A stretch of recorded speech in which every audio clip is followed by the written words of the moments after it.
Hi ho wee way! Happy Wednesday! What's up, anime? How is it going? Happy Wednesday indeed, yeah.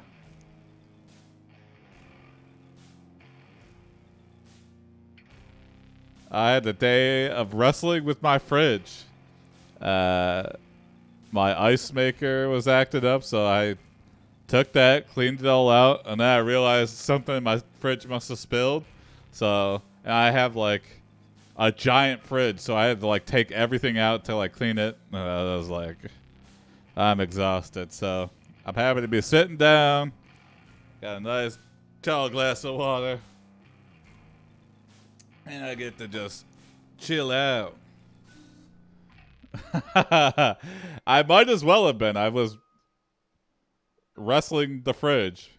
Professional fridge wrestler.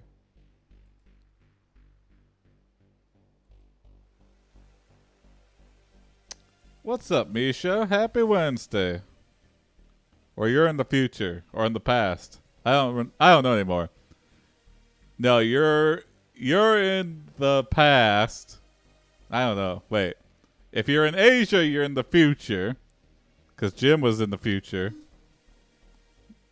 Is the UK behind us or ahead of us? Is it tomorrow already? That is what I'm asking you. I guess it's later there where you are, so you're in the future. I don't know why I thought that was reversed for some reason.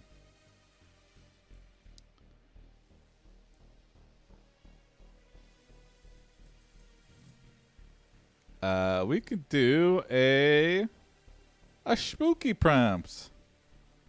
And we could do one by anime. Thank you, anime. And Cory's not here, but he'll probably be on later. You are Cory, a guy who's scared of nudists. On Halloween night, your friends Jason and Tony want to scare you. So they have a group of nudists walk into your house and ring your doorbell. You grab a bucket of Halloween candy, open the door. You see the nudists and shriek in terror. You angrily start throwing piles of clothes at the nudist, just like Cory would. All those extra clothes he has.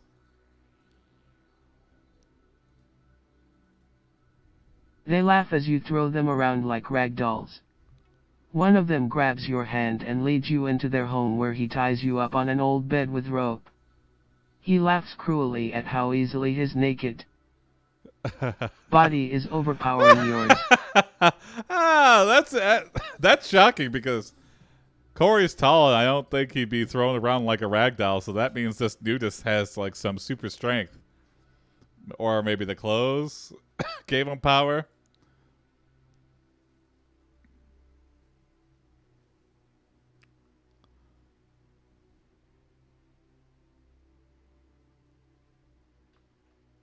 You are shocked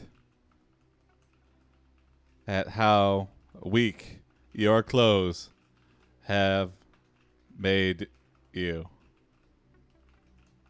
And you decide if you can't beat them,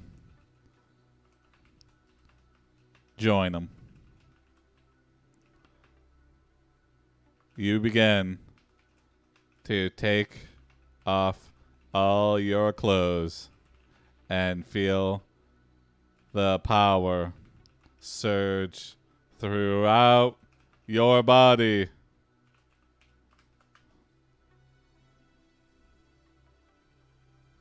Oh no! Your cock stiffens and begins growing between your legs. Well, that's unintentional, the but... nudist leader says that this is what happens when you get hard. He tells you not to be afraid because he will give it back later. Give what back?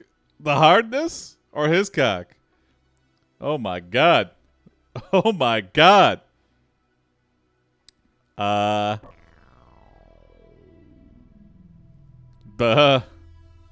don't know. I mean, the AI's been super horny always, but this is too much.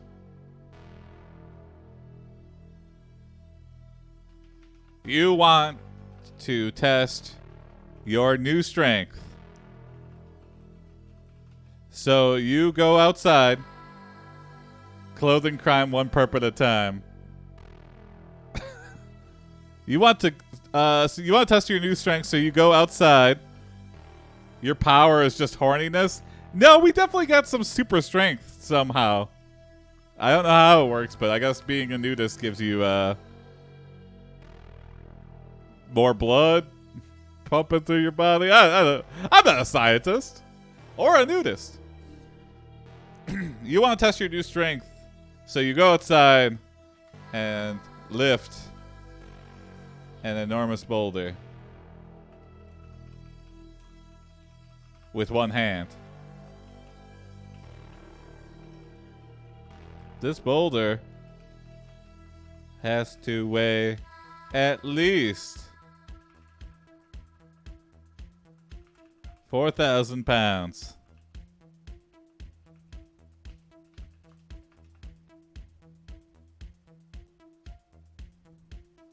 You toss the boulder aside and destroy your shed accidentally.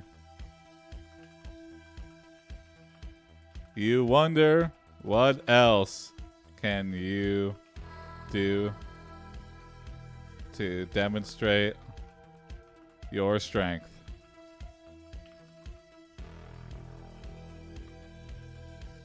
It's anime rules. You're right. That there must be something to it. When your shirt melts off, it's just the power. It's just to get more power. Oh no. Can you make your own penis grow?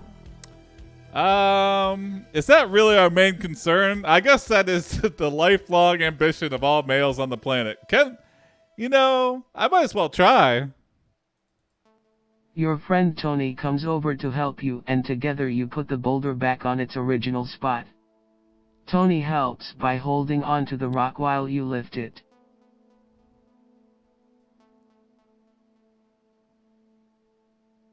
The AI is getting more and more pervy every day, or was it always this pervy to begin with, and now we just know how to bring it out?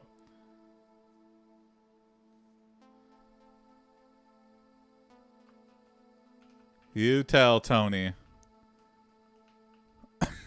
Tony notices you have become a nudist, and he apologizes about the prank. You tell Tony it's no big deal because now you have super strength and you are learning to grow your penis size. Oh, hell yeah. Master Steve Harvey. What should you do next? Yes, what should we do next? Cory. I was sitting alone in my room reading when I heard someone knocking on the door. It was my friend Jason and Tony, two guys from school. All right, well, I'm just gonna ignore that. It's like trying to start over again. Okay. You tell Tony you seek the wisdom of Master Steve Harvey, who has decided to teach you the martial art of Jiu-Jitsu.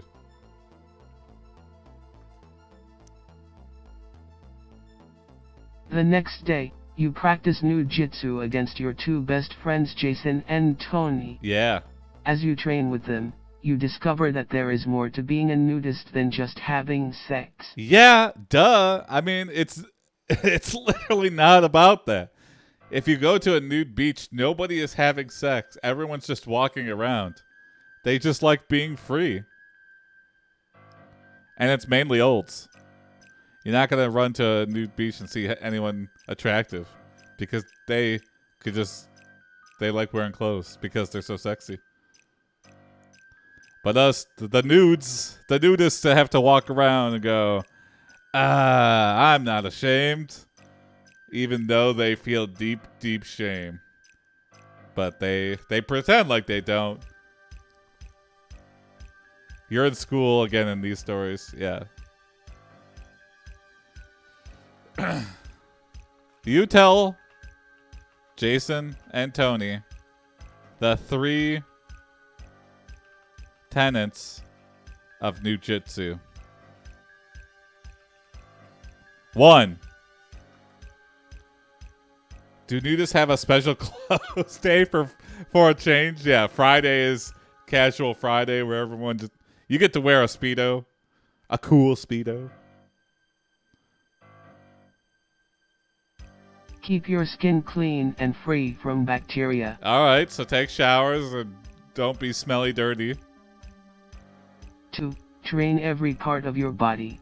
Every part, even your earlobes, even the back of your ears. 3. Never wear underwear. Even when you're wearing pants, never wear underwear, because that's just really spitting in the face of nudity. You show them how much stronger you are and why you should be allowed to stay naked all year long. Cory can't be a nudist. He's supposed to be a fashion guru. Well, I think that's what Jason and Tony thought in this story, and look what happened. He saw the power of nudity, and he was instantly converted. You demonstrate your new level of strength after months of Nujitsu training.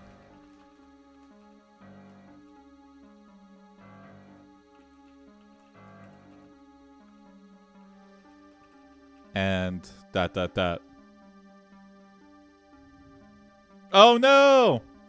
You defeat both your friends in combat. Sorry.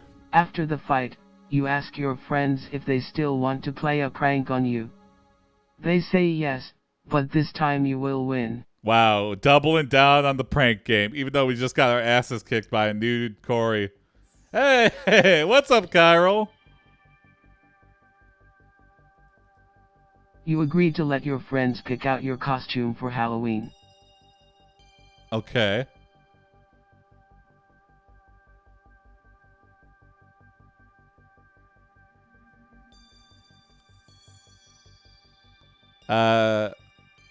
Jason and Tony are both in agreement and choose. Hey, we went along with his lifestyle. Naked zombie. You don't know what this means, so you ask them. I mean, I get what it They means. explain that it's a sexy zombie girl dressed only in a red latex mask. She is wearing nothing underneath her mask except some fake nails.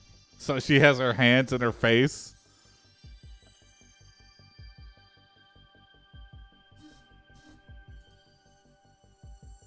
For Halloween, I'll be a nudist. There you go. Everyone be nudist this Halloween. And then they go, where's your costume? And I go, exactly. Nudity is my costume.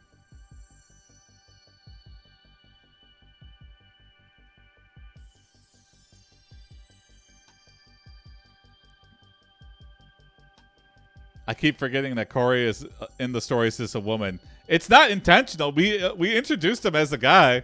He's got a penis. He was looking to extend his penis size. But then all of a sudden, yeah, the AI just really wants to force Cory as a woman. Very eyes wide shut. Yeah.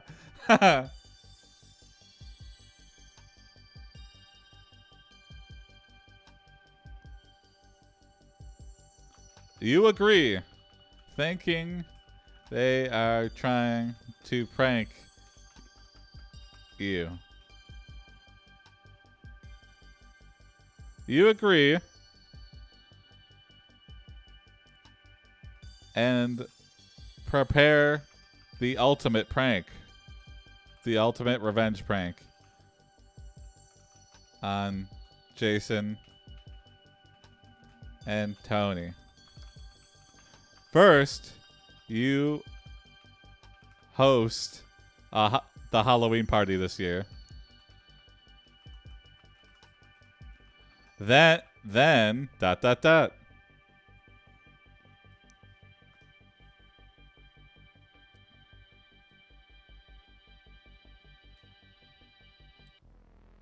Oh.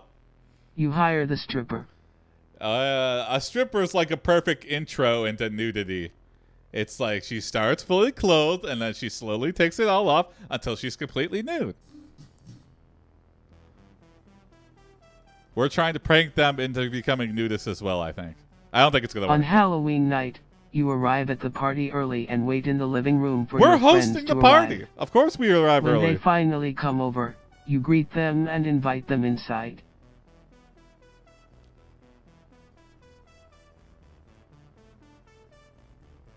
They look at each other nervously and start laughing. You say, "What's so funny?" Uh-oh, they're pranking us. They're pranking us before we can "We've prank got them. a surprise for you," Oh, no. Jason Oh, says. no. "Yeah, we figured you'd never guess what our costumes were going to be." Oh, here Tony it comes. adds. Oh, my God. They're pranking us right at the start of the party. That's bad form, but they're doing it anyway. You stare at them and realize they have tricked you again. You decide to play along and pretend to be surprised. You act very happy and excited. "I'm so glad you guys are here," you say. Jason and Tony pranked you by dressing up for Halloween as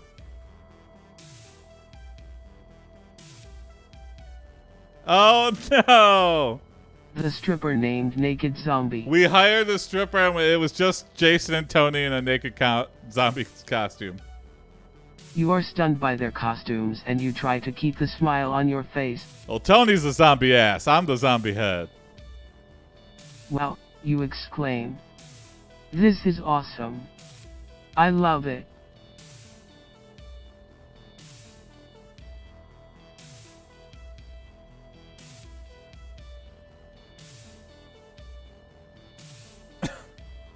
Nude beaches is not illegal because it's specifically for nudists to hang out. Yeah.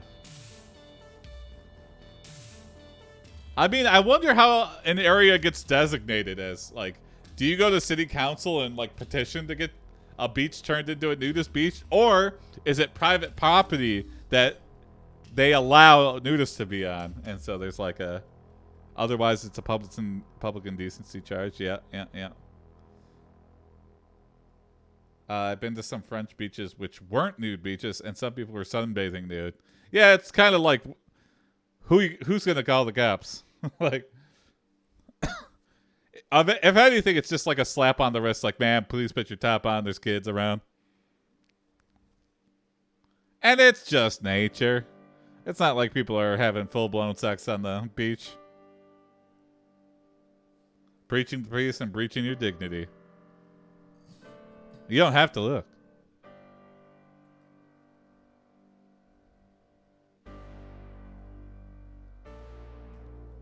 You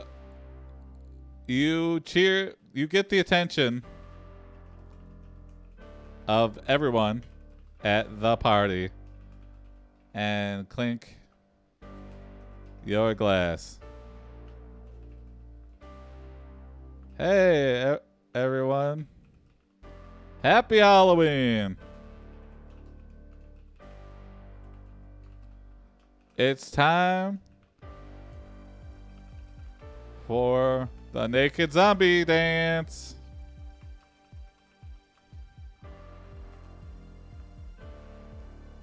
Time for the naked zombie dance. Everyone cheers and starts dancing. Oh, everyone's dancing with it. I didn't.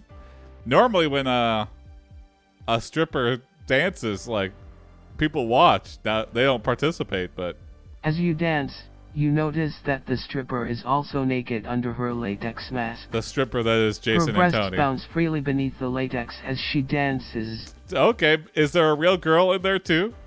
You feel yourself getting turned on and your cock stiffens between your legs. Oh my god.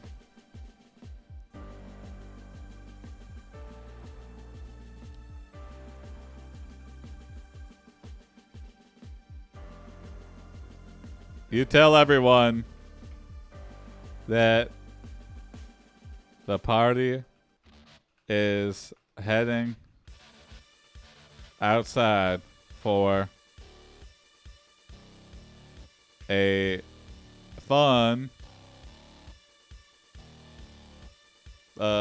activity. As everyone heads out,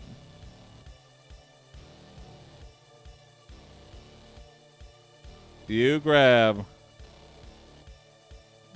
tell Jason and Tony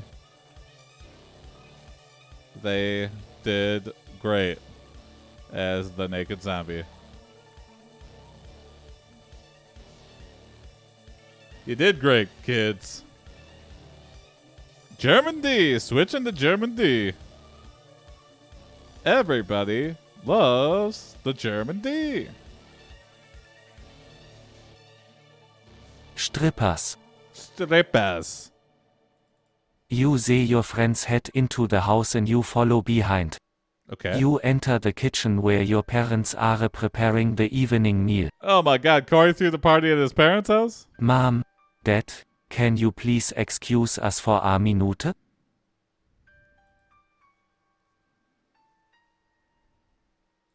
Sure, honey, your mother says.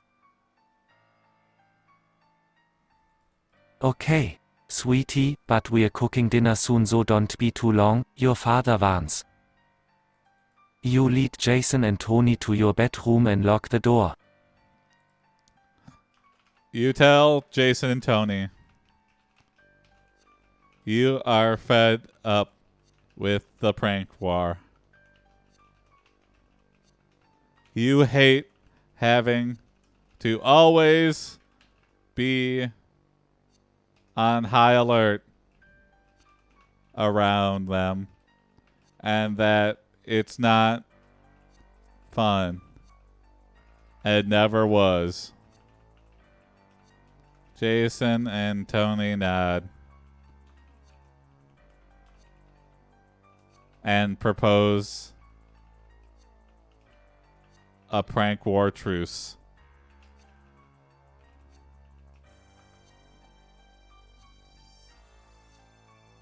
You agree to a truce and both promise to stop teasing each other.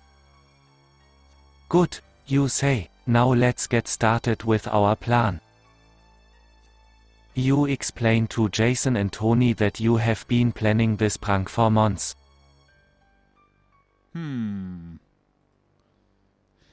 I guess we didn't get revenge, but we've been planning it for months, so we're just telling them so we don't have to do it. You explain that the prank, which you aren't going to do anymore, was to have Jason and Tony ... Dress up as strippers and surprise you. Well, that's exactly what happened. I don't know what the prank was. You tell them that you hired a stripper and bought her a sexy latex outfit. Latex? You tell them that the stripper is going to strip down for you right now. The revenge was the friends you made along the way. I think so.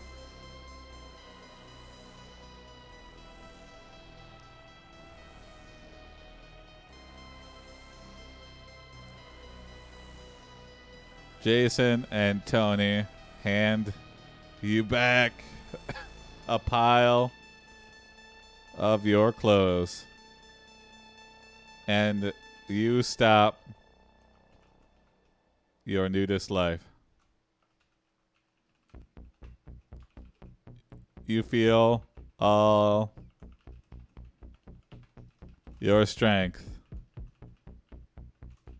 fade away, and you feel, and you are back to normal.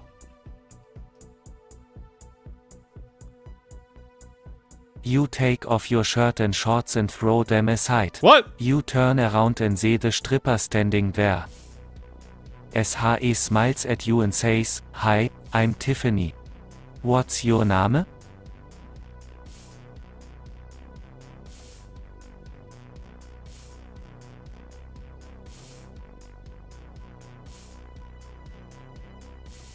Now I'm redoing that one. That one's a total retcon of everything I did before.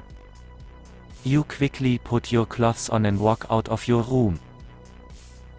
When you reach the kitchen, your parents are standing there waiting for you. It was a prank of the fourth dimension. Yeah, I don't know what that meant. Where are my friends? You ask. Your parents explain that all your friends had to leave suddenly after ... The Halloween party. Okay, I got that, yeah. Oh, okay. I wanted You a say, reason, yeah. "Well, I'm sorry for disturbing your dinner." You apologize and go back to the living room. You see your friends sitting in the living room. You decide to watch your favorite Halloween movie.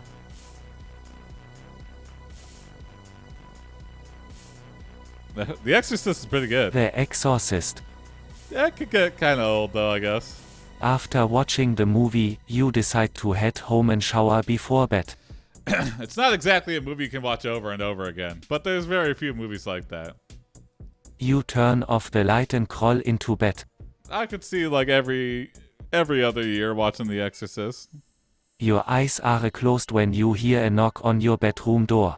It's no Shining. Love The Shining. The Shining I could watch multiple times a year. Bye, Kyril. Good night. Till next time, Kyril. They leave, but they're still there, yeah. I like to think all of our friends left, and then Jason and Tony I just like pretending it's their place, and they just hung out. Next time on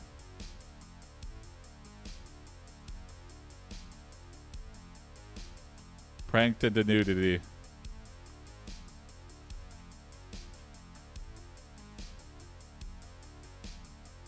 It's the day of the Halloween party and your friends Jason and Tony show up at your house. It's been 1 year since the truce. They arrive early to help you decorate for the party. You agree to let your friends pick out the best decorations. Okay. Alright, well, let's start a new story. Thanks for that one, anime. Let's do Pranked into a Nudist Colony.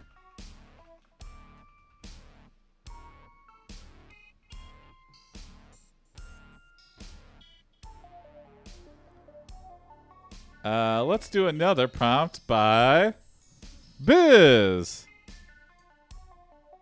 Thank you for the prompt, Biz. And the terrifying picture.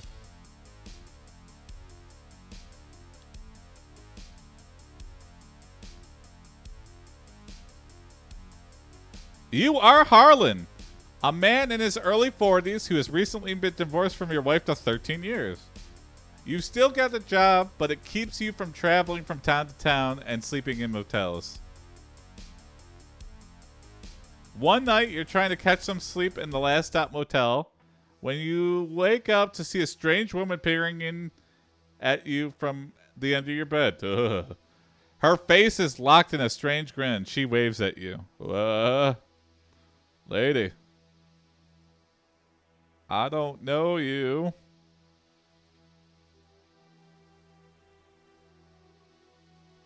And says, "Hi, What I'm the Tara." fuck? The next thing SHE does is grab your cock through your pajamas, which makes hair squeal with delight.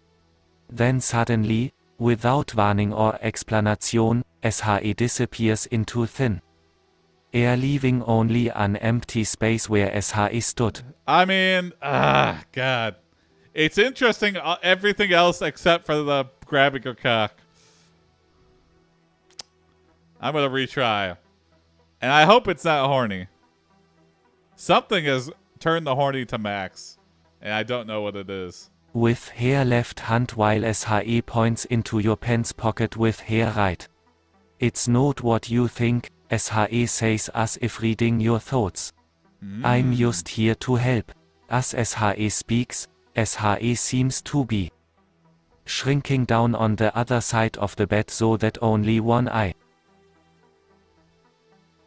I know, Kyril. I don't get it either. remains visible. The eye glows red like an evil twin of yours. Whoa. It looks at you with contempt. You feel compelled to obey this stranger. What will happen next? Will you get home safely or will something else occur?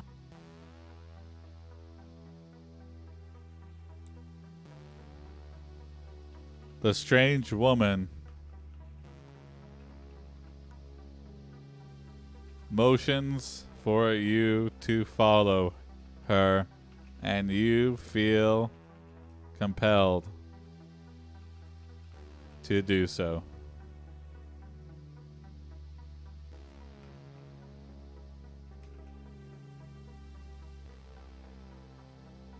You black out. And the next time you are conscious, you notice you are holding a shovel and have dug a makeshift grave in the backyard.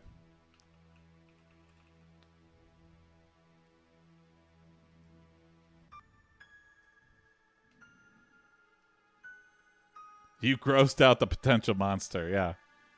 A body lies there wrapped in plastic sheeting. Ooh. You look around quickly before going back inside. Your new neighbor, Mrs. Green, appears at your door. SHE smiles at you and invites you in for coffee.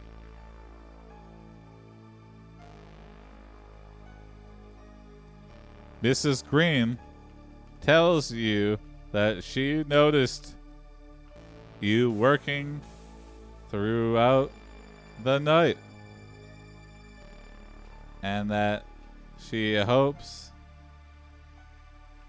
whatever you are digging for, you have found.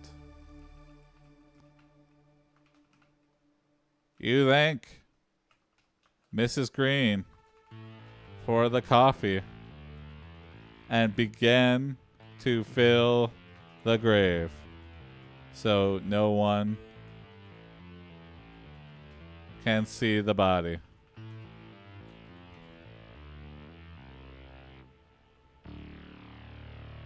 You know the strange girl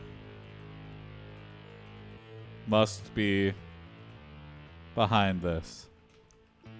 And that night, you make sure to keep all the lights on and a bunch of candles lit. You sit in bed and wait for the strange girl to reappear.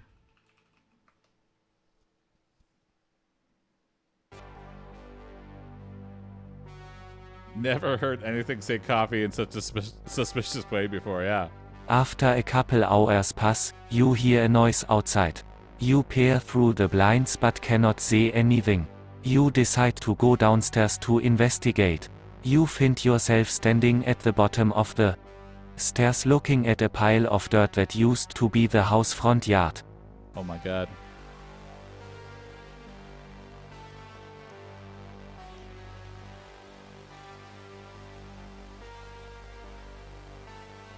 You see the girl, the strange woman, standing on the grave.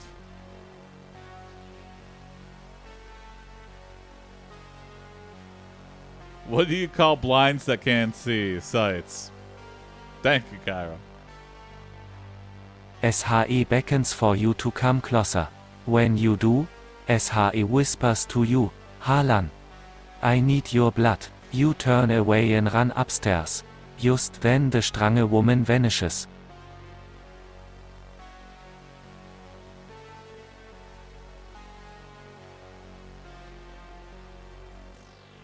You turn back to enter your room, and the woman bites you on the neck. You pass out again, and the next time you come to, you are standing on the side of the road with your face in the carcass of a dead deer.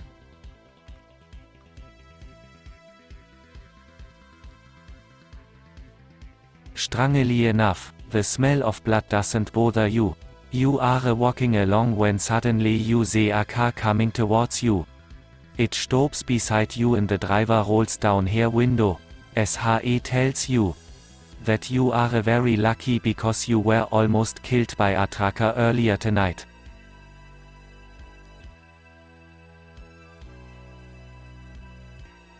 You ask the woman for a ride back to your apartment. And the woman hesitates but agrees.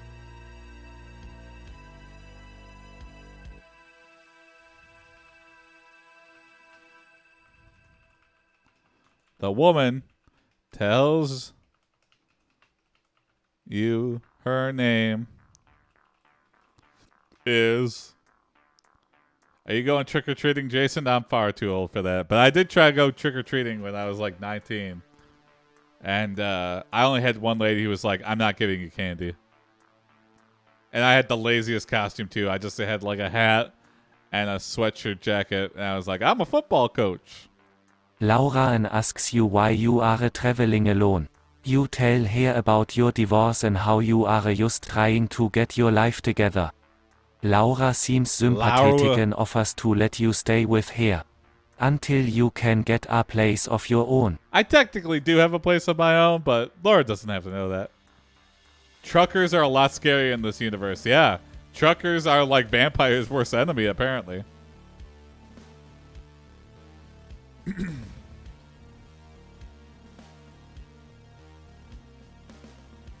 Laura cooks you dinner, but for some reason,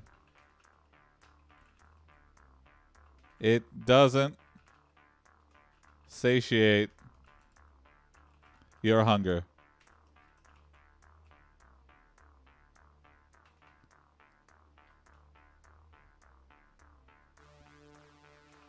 You thank Laura and begin to fall asleep on an air mattress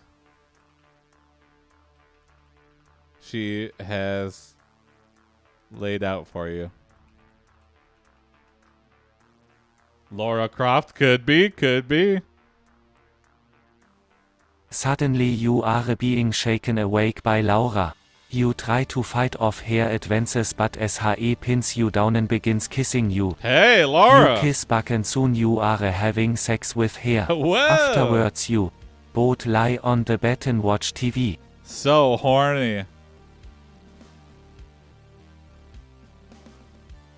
You smile and think about how nice Laura has been to you.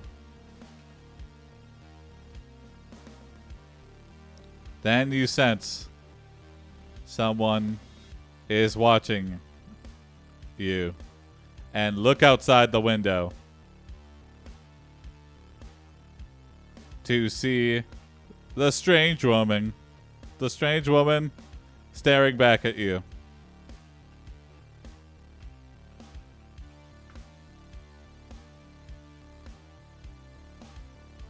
Uh-oh. You grab your clothes and flee from the apartment. You walk for hours and eventually stumble upon a bus stop. You hop on the first one heading north and arrive in San Francisco a few days later. I'll probably do another a viewer submission, Cairo, since we have a few in the Discord here.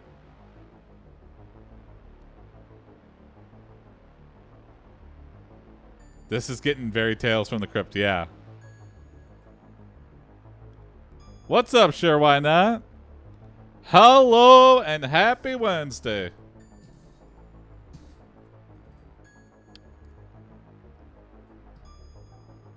Haha.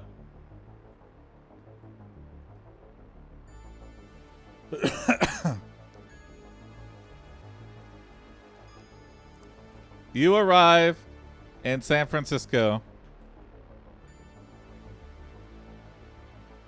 and are immediately searched.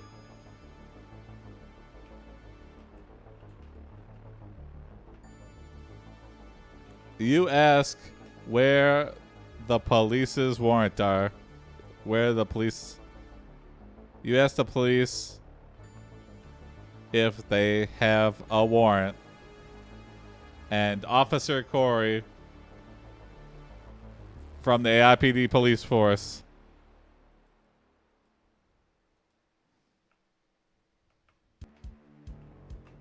shows you one. You have been suspected of murder. And they search you, but find nothing.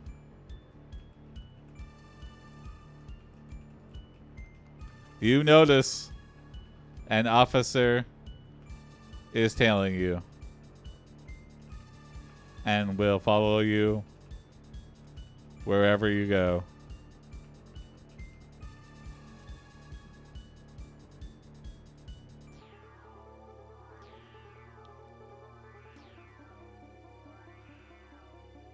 Do my dick prompts? What's your dick prompts, sure? You head to the nearest hotel where you intend to stay for a few weeks and hope to work things out with Laura. Billy Stans. After settling into the hotel room, you start to relax and enjoy your solitude.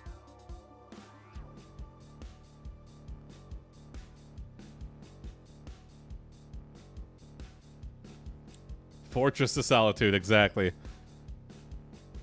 So we're far away. We're at least like 3 or 4 hours away from. I'm guessing we live in L.A. or something. You fall asleep to the TV, but hear a loud noise and are startled awake.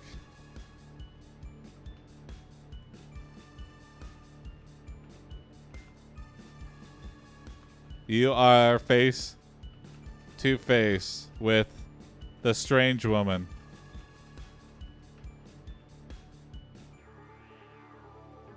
whose eyes have turned bright red. And her face looking extremely ghastly. NovelAI is really good at horror stories. Yeah, this one's working out pretty well. I think it was seeded pretty well. Biz gave a very good, creepy start prompt. You try to run away, but SHE grabs you by the throat and forces you to the floor. Ah! You struggle to free yourself, but SHE is too strong. You finally manage to kick her in the stomach and run out of the room.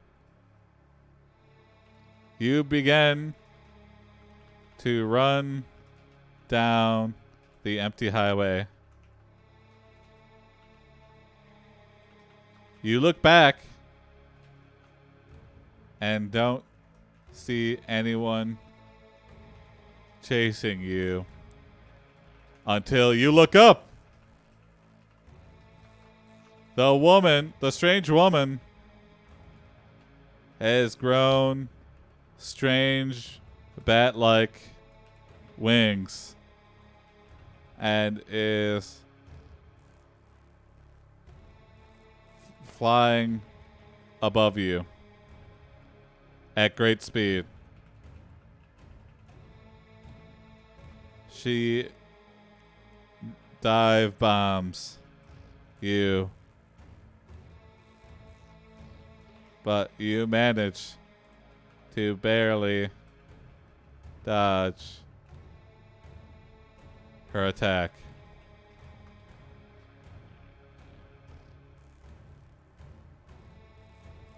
You continue to run and SHE flees after you, hitting you over and over again. Oh, she's clipping us. Finally you reach the edge of town and jump off a cliff. Oh my god! Whoa! As you plummet to the ground below, you look back and see Laura standing on the cliff.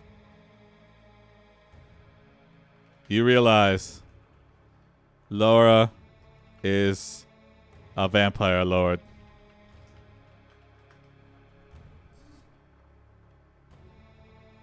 SHE laughs as you fall to your death. The end? Harlan, I need your blood. Whoa! Your phone rings and you pick it up. Hello? I need your blood, Harlan, because I need to drink it. Yeah, what's up? Are you trying to take all my blood? What's up? Yeah, I am trying to take all your blood. Okay, I'll allow it. Wow, that was good. Next time, well, I don't want to do it next time. On stories that don't, like, they wrap up nicely, I feel like I don't need to do it next time. Because I have no idea what the fuck I would say that.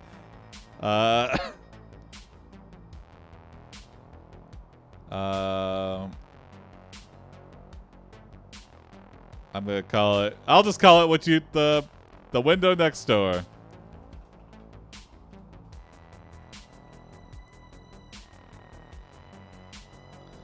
A nice creepy prompt.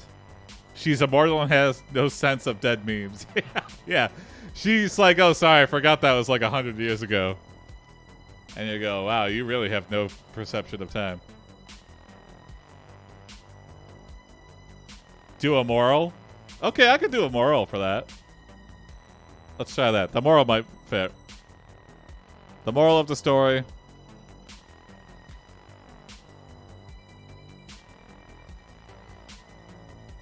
Don't fuck around with vampires. Yep. I mean, we really didn't fuck around with vampires. The vampires saw us, but, you know, whatever. Still a good moral, I guess. Fucking vampires. Yeah, fucking vampires. I was only joking about the vampire part, of course, but now I am really worried. I wonder what kind of crazy shit SHE could possibly want me to do next. Whoa, we're looking inside the machine here for a second. German D is being forced by Emily to do crazy stories. And German D doesn't want it. She wants you to sign a prenup. Yeah.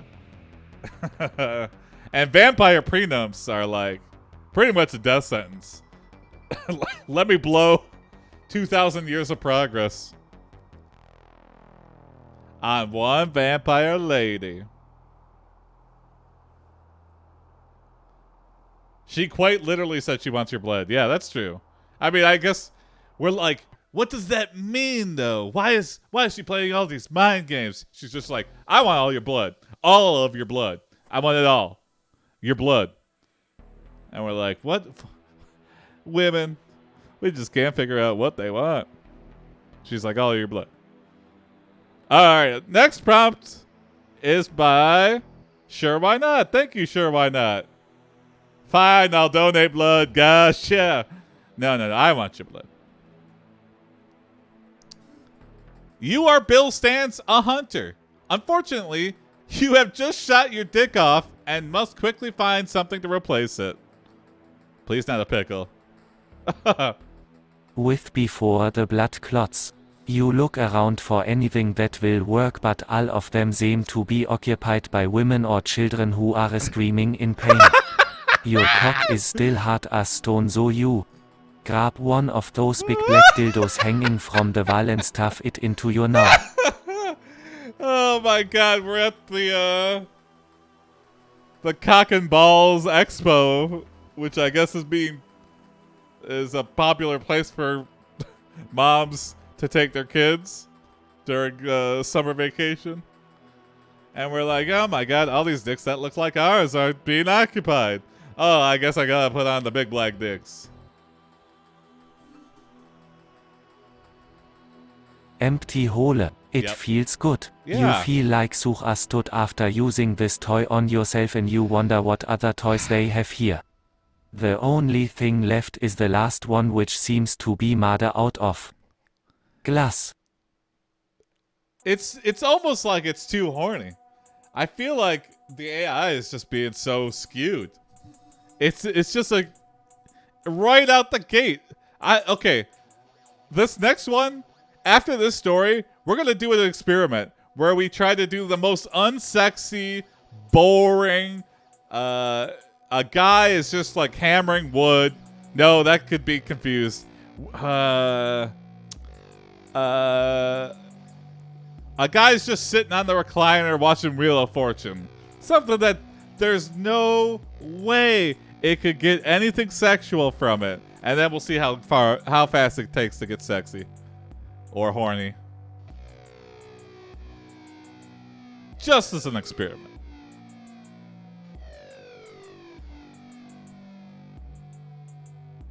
You are sitting down with your wife and you ask her what she wants to do tonight. Yeah, there we go. The most unsexy thing.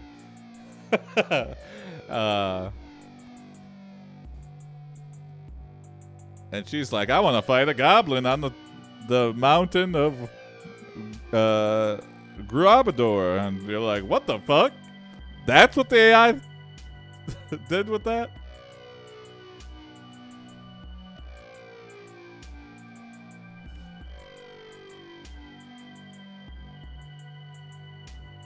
No, she'll say gangbang. Ah, the one time. You notice that the big black dildo has begun to transform your body, you into a...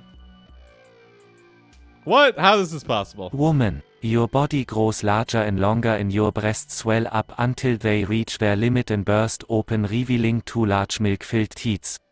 Fur sprouts all over your body and your hands grow into paws with long sharp claws at the end. Okay, now I know where this story came from. This is clearly a fur affinity story.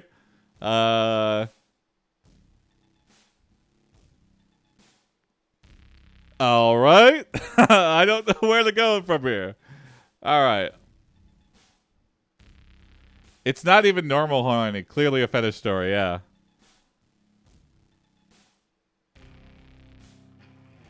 You try to live your life normally. You need to go to Home Depot to find drywall screws. To find drywall screws to hang your new flat screen television.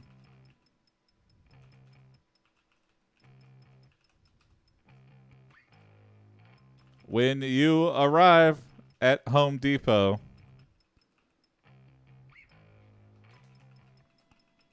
you get a lot of strange looks at your new fursona.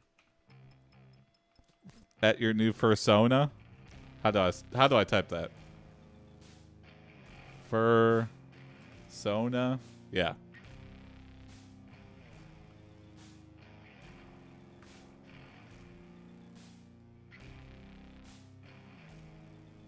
But when you see some of the customers buying tools, you decide to follow them home and watch them screw the shit out of their wives. What? After about 10 minutes, you realize that most of these guys are jerking off while watching their wives getting screwed, so you leave without purchasing any. Personality? Okay, I should have said that, yeah. Oh my god. Alright. No one gets to have sex with their wives. We're all cucks, yeah. They just, after they get home from Home Depot, they just look at their wives and masturbate, because that's marriage for you, I guess. On the way home, you receive a giant bouquet of flowers that Jason's son Tony got for you.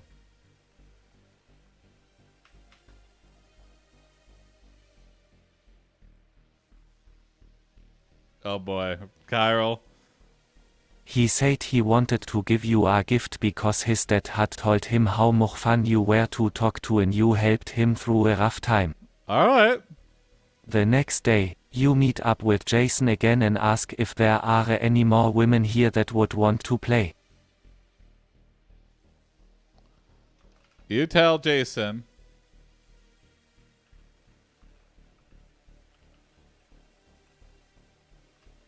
here we go, Chiral. I'm having German D read this.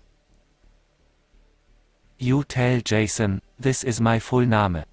Mr. Retty Junior Mouse, the third Senior Doctor, the third Count Duke of Wales, the Squeaking Knight, the Knight Errant of the Growling Ponies, the Great Shark of the Dark Sea, of the Dark Ocean, and the Prince of all Pests, Dominator of Chaos, Agent of Absolute Medlards, Agent the of Moving Absolute- Mayhem Contingency, of the Kingdom of the Freaks, His Eminence the Third, the Second, the First Fourth, the First Fifth, the Second Sixth, the Third Seventh, und the Fourth Eighth. And then all of it completely steamrolled by the AI who's like, I'm not having any of this bullshit. Jason asks, what do I call you? You say, I am Bill Stans, a hunter. Completely just be like, actually, I'm just Bill Stans, a hunter. He says, well, Bill Stans, welcome to the House of Freaks.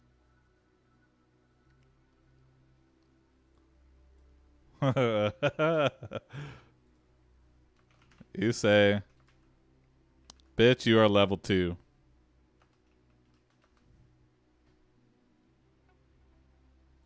And then you both laugh.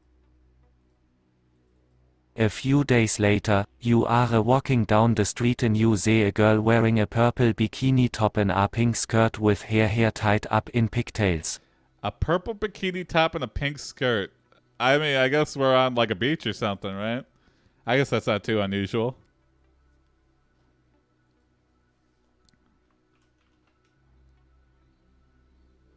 The girl, dude, dildo becomes fully erect. Yeah.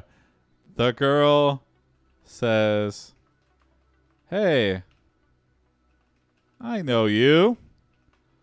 You are Bill Stans.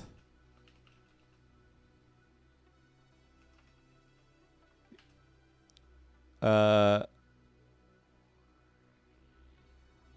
you a hunter for hire? She does not mention your your furry appearance, and this pleases you. You reply, yes, I am. What do you need me to hunt?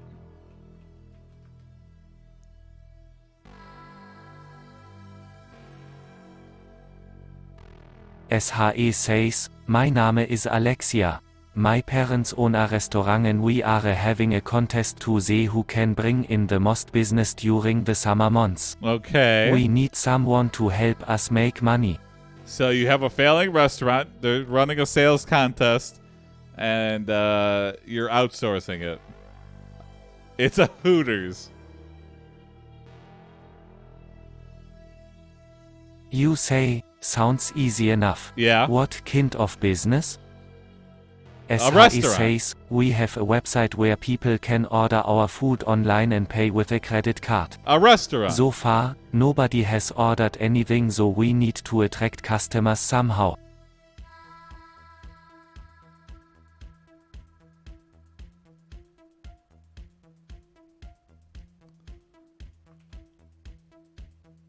You see that she wants you to use your hunter instinct to bait the restaurant and hunt the customers.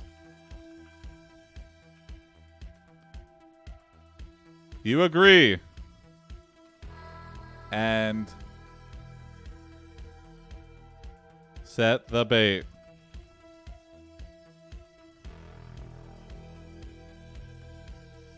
So what kind of food do you serve? SHE replies, Mexican, Italian, Chinese, Greek, Japanese, etc. Basically anything you can eat. Well, I see your first problem. We serve all the food, yeah. I know from Kitchen Nightmares, if I've learned anything from Kitchen Nightmares, when you have that big of a menu, it's bound to be awful. That's too many things. There's no fucking possible way that you can serve me all of those things and have them all be decent. There's no way. You say, that sounds great. In theory, but in practice, that sounds like a horrible living nightmare. You fucking donkey. Yeah. A burrito lasagna stir fry with raw fish and lamb meat. Not one person has ordered anything. That's a bad sign. Yeah. And you have a broad stroke. Maybe it's a restaurant where they just have the sides of all of those cuisines. It's just like breadsticks, bread, buttered bread, soup, salad. I'll have the $40 sampler platter, yeah. Yeah, I think I'm going to do that. I want to see what this place has. You order the $40 sampler platter. You say I'll have the $40 sampler platter, please.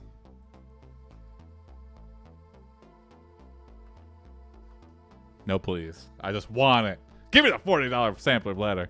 SHE smiles and gives you the address of the restaurant. You drive to the restaurant and park your car.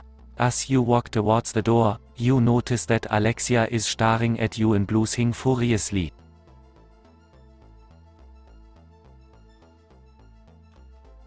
It hits you. It finally hits you that you are about to become this restaurant's first customer after months of being open.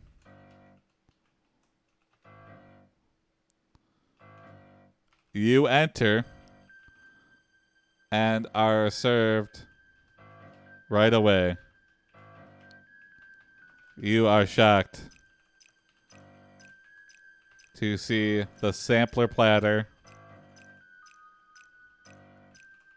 contains the following dishes, the following entrees.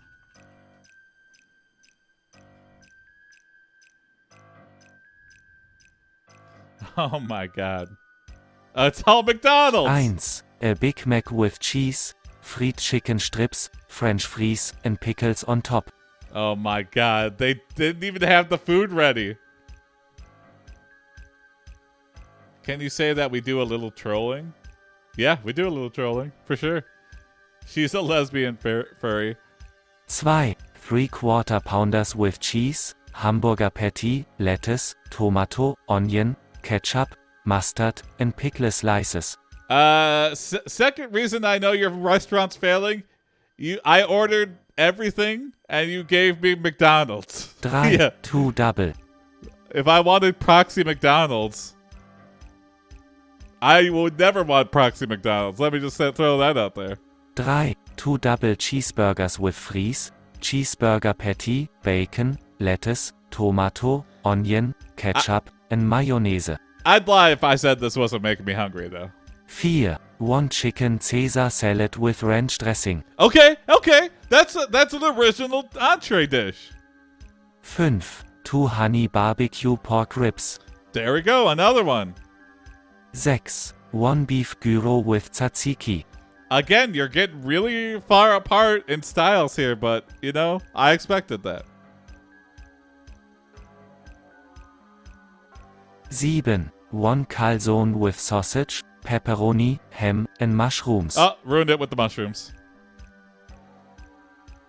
8. 1 buffalo chicken sandwich with blue cheese, buffalo, and ranch. Okay.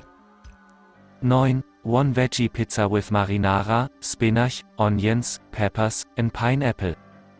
That could work. I like pineapple on pizza, but you gotta cut it small. You gotta cut it into small chunks. Chunks. Buffalo. 10. 1 garden vegetable pasta. That could be good too. Okay. Minus the 3 items meaning from McDonald's, clearly. It is a lot for one place. I would say cut it down to the ribs and the calzone. That's it. Ribs and calzones. There we go. I've instantly made the restaurant 80 times better. Just ribs and calzone. Change whatever the name of the place is to ribs and calzone, and your business is going to skyrocket. You say, you dig in and tell Alexia, what is this shit? If you're going to give me leftovers from a restaurant, just give me Five Guys and not McDonald's. Five Guys is premium, though. SHE says, "Oh, I'm sorry, I didn't know you were such a big fan of fast food. I will get you some salad instead." And we're like, hold on. You say, "No, I want to try it all." Yeah, I ordered everything. I'm going to eat everything. And I want the whole $40 platter. SHE looks at you with a blank look and then says, "Oh okay, but I don't think you can finish everything." You say, "I can eat a lot." What are Barbie's ribs covered in? Barbecue sauce? That's a stretch, Carol. She gives you part 2 of the platter, yeah. I don't know. I feel like that's already a lot. Don't worry. 10 items for $40? I feel like that is the platter. SHE hands you the bill and you pay for the entire platter.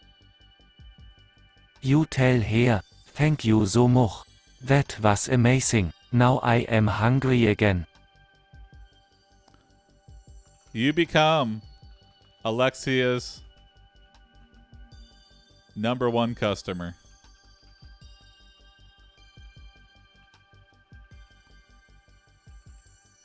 The restaurant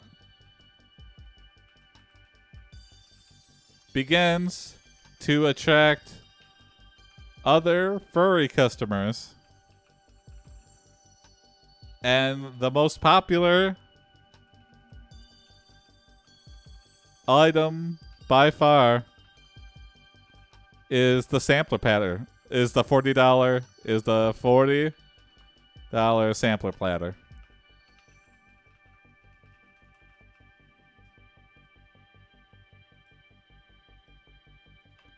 Alexia doesn't seem to mind the strange clientele and is just happy that her restaurant is taking off. You eat like a wolf with tits, yeah. One day, Jason comes into the restaurant and sees you sitting there eating another $40 sampler platter. He says, "Hey, you are a bug already. How many times did you order this thing?" You tell Jason. I've lost count. Jason notices that you have put on a grotesque amount of weight.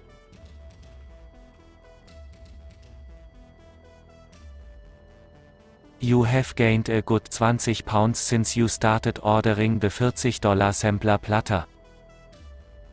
And I've been coming here every day since last week, so 20 pounds in a week. Woo! Jason says, "Bill, you need to stop this before it ruins your life." You say, "I know."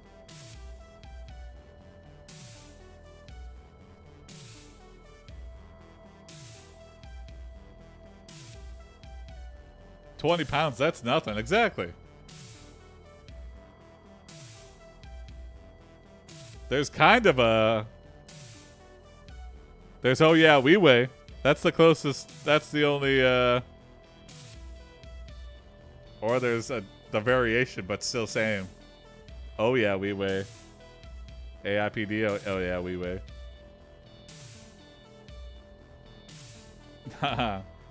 We already told Jason what our real name is, and he was like, "You're Bill the Hunter." He keeps calling you Bill.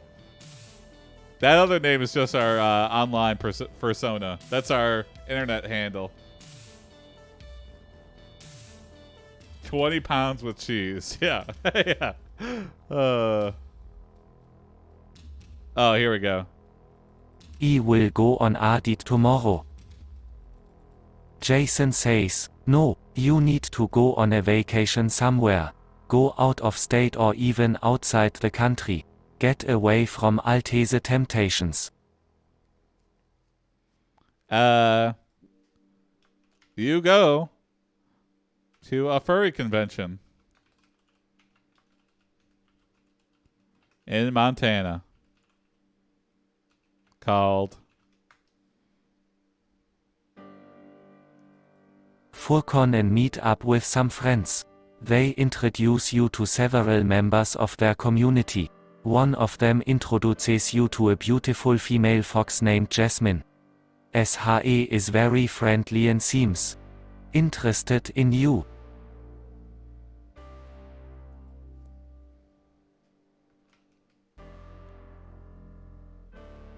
You are about to ask Jasmine to dinner when you notice that there is a buffet in the convention center. And you waddle towards it as fast as you can.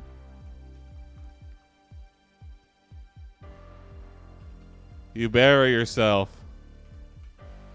in a plate of ribs.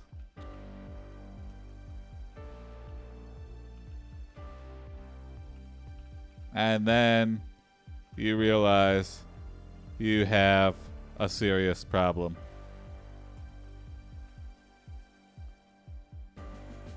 These ribs are cold. And they're not, they're human ribs. Why did I... Oh my god, I have a serious problem. Jasmine is watching you devour the ribs. You can feel her eyes burning into your back. You know you must get rid of the meat on your face and turn around. Jasmine is a feeder? Well, I think we're a feeder to ourselves. You turn around and see that Jasmine is standing right behind you with a smirk on her face. You look up and see that Jasmine is also face first into a pile of ribs.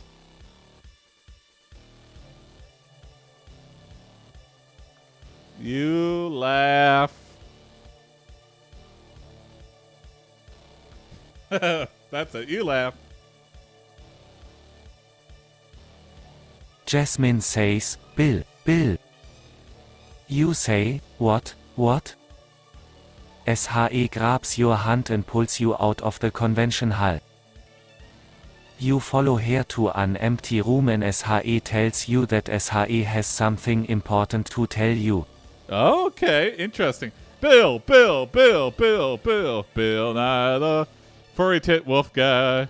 You say, okay, what is it?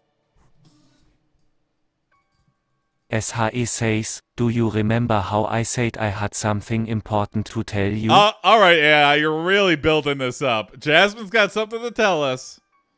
You say, yes. Yes. SHE says, well, here it is. Massive fart. Ah!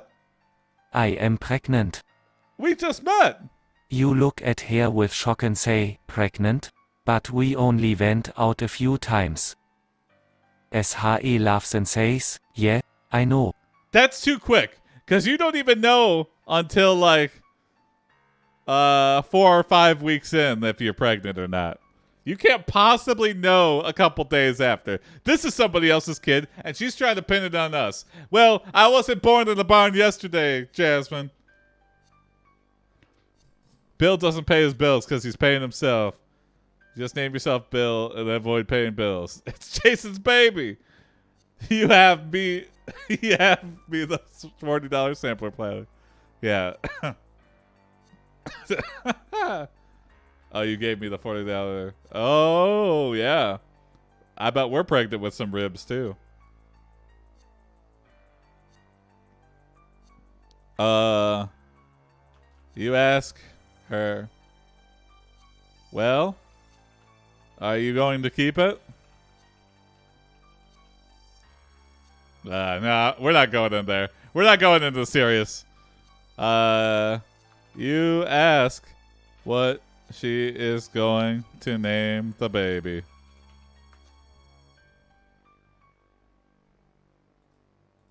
SHE says, I haven't decided yet. You say, So, you're yeah, kidding. I know anime. Why I not? caught myself. I was like, not today. SHE says, because I want to make sure that you really love me and not just the child. You come up with the name.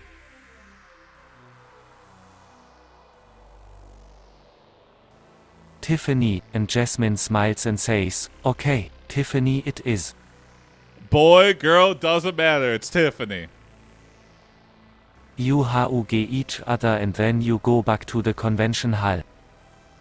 The next day, Jasmine calls you and asks you to pick her up at noon because SHE wants to take you to Yeah, Tiffany again. That's a strange coincidence. lunch. Lunch. Tiffany, breakfast. Breakfast at Tiffany's $40 sampler platter. Yeah. You say, Sure, I'll be there. When you arrive, SHE is dressed in a short white dress with a black ribbon around her neck. You say, wow. Wow. Jasmine gets down on one knee and proposes to you.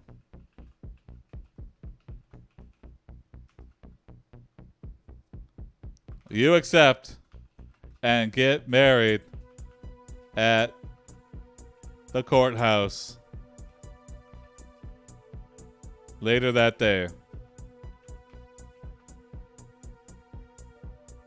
You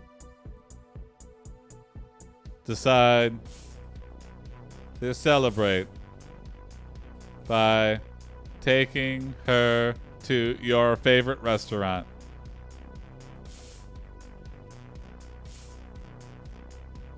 Alexia's.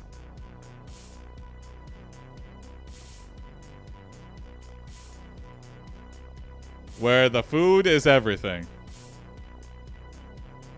As you enter the restaurant, you see Alexia sitting at a table in the corner. Yeah. SHE is wearing a long red gown and has a diamond ring on her finger. That is the understatement of the century. Sure, why not? As a man who just lost his penis, I did not expect him to transform into a furry and slam down $40 sampler plates for breakfast, lunch, and dinner.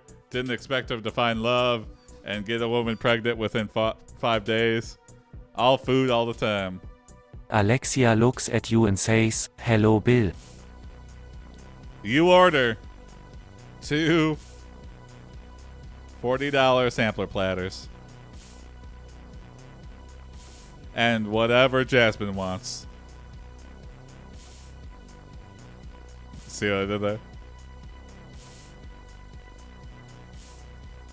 Jasmine says, "Bill, I have a confession to make. What's your I confession? lied to you about being pregnant." What? You say, "What, you mean? You are not?" You bitch. You tricked us into being... Jasmine says, "No." Oh my god. We already named the baby.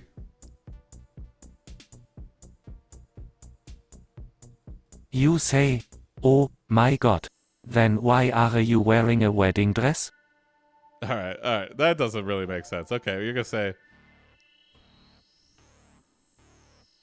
You throw a rib at the wall in anger. Just one rib. And I'm gonna pick it up and eat it later. You say, "Why did you lie to me?" SHE says, "Because I wanted to keep you for myself." You say, "But you are my wife now." You're my wife now. SHE says, "Yeah, but I am still your secret girlfriend."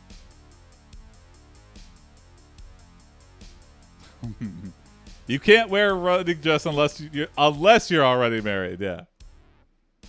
Bill is angry.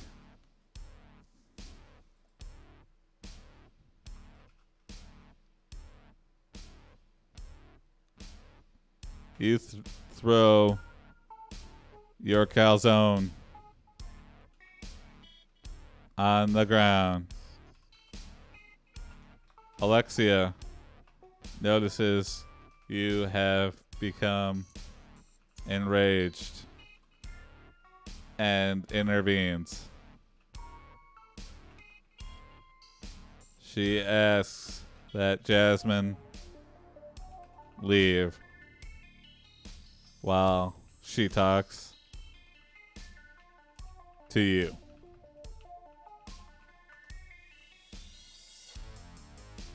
Bill should just take a chill pill. No shit. Yeah, he's getting a little... I mean, he was tricked into marriage. He did find out that he's not having a child anymore. It's pretty shitty, but honestly, getting violent is no solution. You say, "No." Alexia says, "Bill, I don't think you should do this." You say, "Don't you understand? I love her. I would never cheat on her." Alexia realizes you are talking about the sampler platter and not Jasmine. You and Alexia go down to the courthouse, annul the marriage, and get you married to the sampler platter.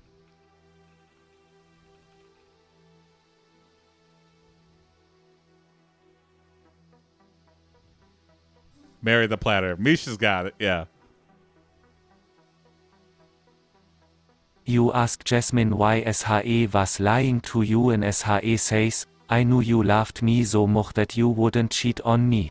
Well, you guessed wrong. I don't love you at all anymore, and I'm married to a sampler platter. You say, "I guess I just wanted to believe that."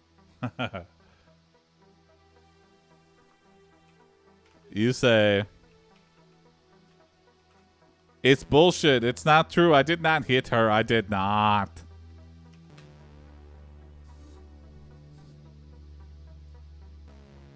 Jasmine says, no, I'm sorry Bill.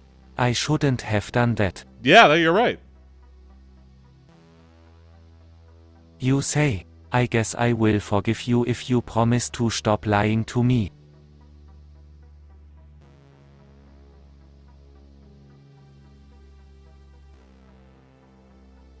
Jasmine says, okay, I promise. She promises, though. Lie. Bill Nye the lying guy. Good. You say, now, let's go home. You say, but first. Jasmine says, oh yes. You order the premium $80 sampler platter, which contains the following premium entrees. Premium entrees. 2 pieces of bacon stuffed with jalapeno peppers and cheese. Okay. A whole chicken breast marinated in lemon juice and garlic butter. Okay. An entire roasted pig head with a side of pig's feet. Okay. An entire roasted pig head with a side of pig's feet. I guess you just wrap it? How do you stuff bacon? That's a good point. Some thick-ass bacon, and you cut it into like a tube, and then you shove a bunch of peppers and cheese in there. All served with a selection of 3 different sauces. Alright, entire pig head and feet, chicken breast, 2 pieces of bacon stuffed, and they all have sauces. This seems like less food by a lot. I mean, the entire pig's heads could be pretty big. Have you tried making the AI write a recipe? Yeah. I think we have. Yeah. Dine and dash. The waiter asks if you want the $40 or $80 version. You say, let me think about that. Jasmine says, Bill, you've got to try it. You ask the waiter, what is the recipe for the $80 version? The waiter lists out the recipe for the $80 version of the sample platter.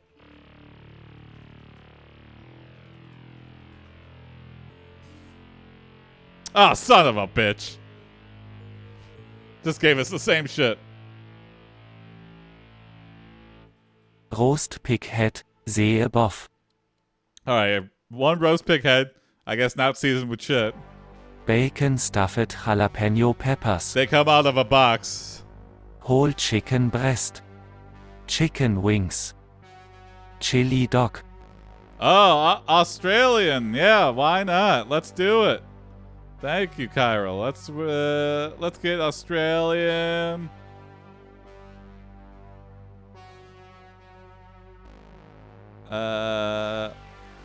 Australian A. Open a White Claw. Ribs. Sausage. Fried pickles. Yep. Corned beef. Lemonade. Dessert. All right. You order the $80 version for you and Jasmine and consume the entire thing in one sitting.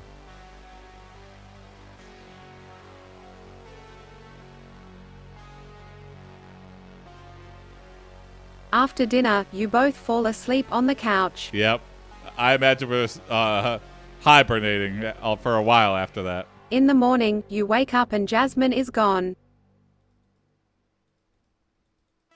You look all over the house and finally find her in the bedroom. Ooh, okay. I'll next this. What? You ask her where she went and she says, I left last night. What the fuck? You say, well, I'm glad you're okay. She says, I had to get away from you. You show Jasmine your giant milkers.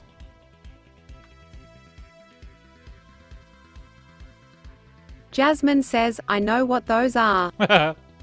You say, then you know I can't help it.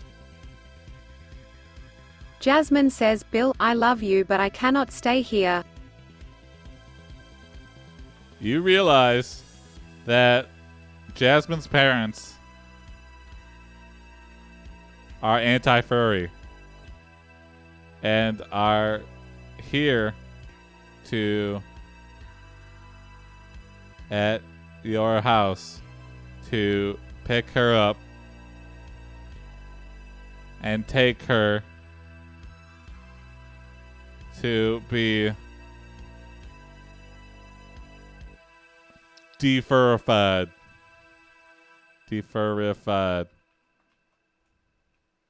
by a local preacher.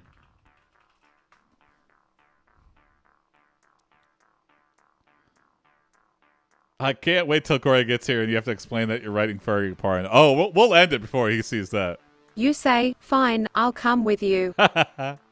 You tell Jasmine to pack some clothes and essentials. Jasmine says, Bill, I am sorry. You say, Jasmine, I don't care about the money. You arrive at the Pray the Fur Away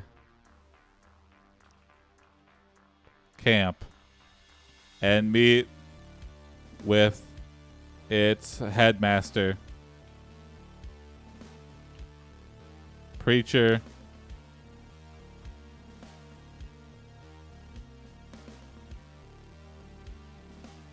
Harry. furry rehab, yeah. Preacher Harry says, Bill, I am going to pray the fur off of your daughter. No, that's my wife, and actually I'm a furry too. You say, no, please don't do that. I'm gonna say wife. Preacher Harry says, Bill, I am going to pray the fur off of your daughter. Nurse Batshit. Wife. And then you. Bill, I'm sorry, but this is only to save your souls.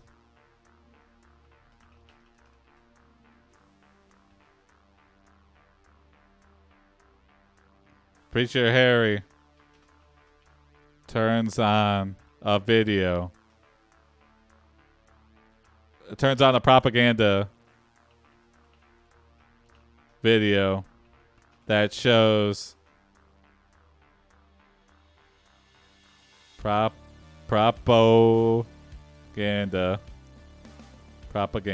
Damn, I can't spell.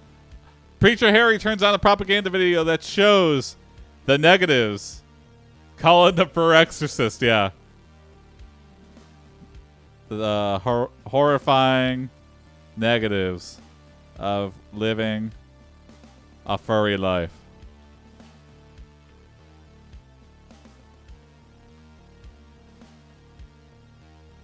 Okay, I don't. Now this is total bullshit. This is a total conversion camp method where they just lie about everything. Asterisk wife beating. Yeah, I bet. Asterisk unsanitary sex acts. Well, you might have something there. Asterisk public urination. Okay, you have something there as well. Asterisk drunkenness. Okay, you have something there as well. Asterisk drug use. Asterisk abuse of animals. Hey, we do not do that. You are horrified and start crying.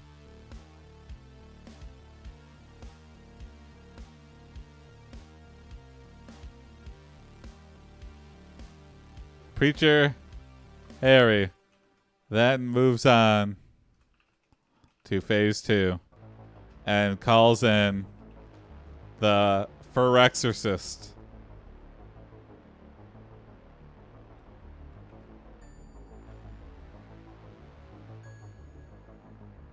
Whoa! You see the fur exorcist, Dr. Zog. Dr. Zog! I'm the one they call Dr. Zog! I'm the one that cuts all the hair! I'm the one that turns you from a dog back into a man! Dr. Zog says, Bill, you are a good man and I will do everything I can to help you. You say, please, doctor, I need you to cure my wife. Alright, we've been converted already. Our wife is the holdout. Intervention, kneel before Zog, yeah. Dr. Zog looks at Jasmine and knows what he has to do. Dr. Zog pulls out the Bible and reads, Let him who is without sin cast the first stone. He then proceeds to examine Jasmine and tells you that she is a virgin. oh yeah, that would explain why she lied about the pregnancy. I guess we just didn't know how sex worked. We're like, oh. Jasmine says, but Bill, I'm not.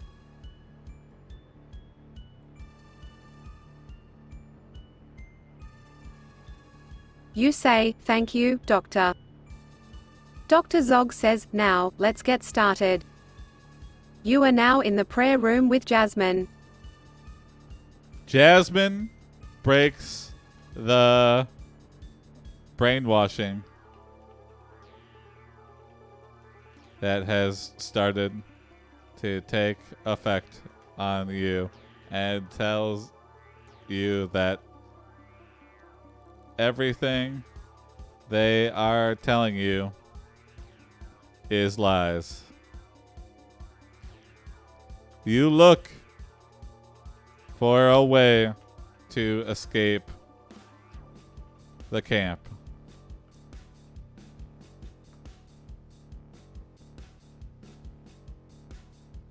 You say, I have to get out of here. Jasmine says, Bill, calm down. You say, how? How am I supposed to calm down? Wow, we sound like a married couple.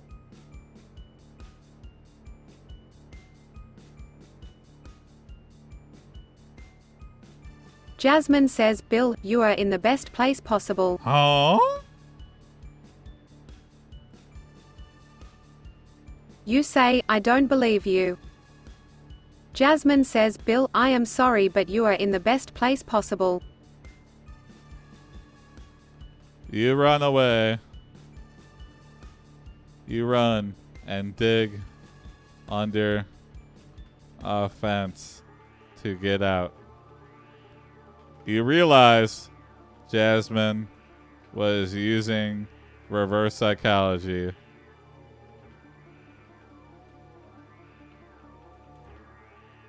And it worked like a charm.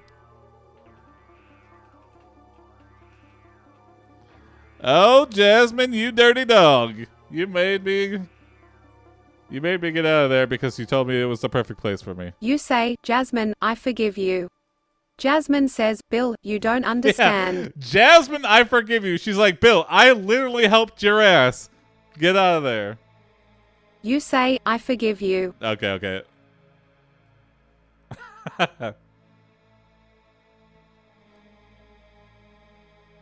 Jasmine shakes her head and you both run off into the woods to live like real animals for the night.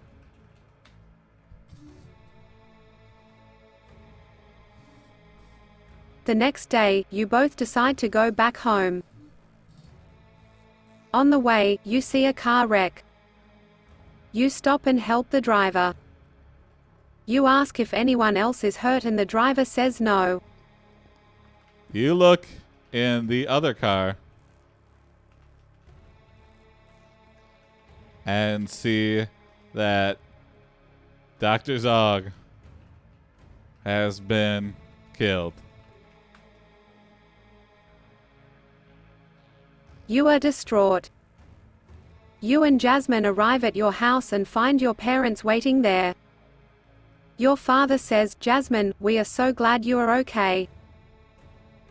You run outside and howl at the moon.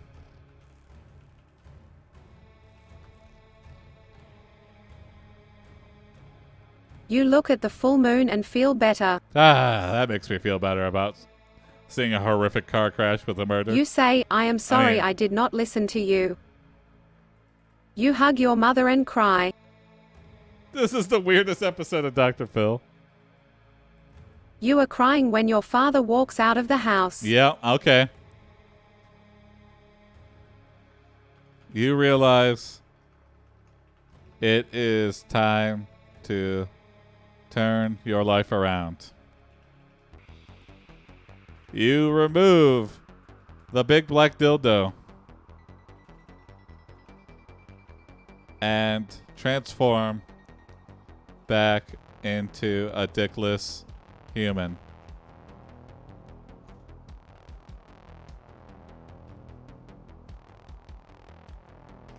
You exercise every day and eat a healthy diet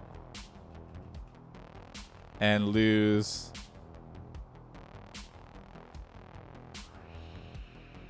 most of the weight. You realize that the furry life is just not for you.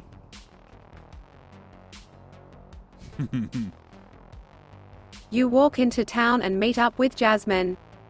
She says, "Bill, I am sorry I left you." I get it. You want to be married to a furry? I just can't do it. It ruined my life. You say, "I forgive you." Jasmine says, "Bill, I know that you are going to be happy again."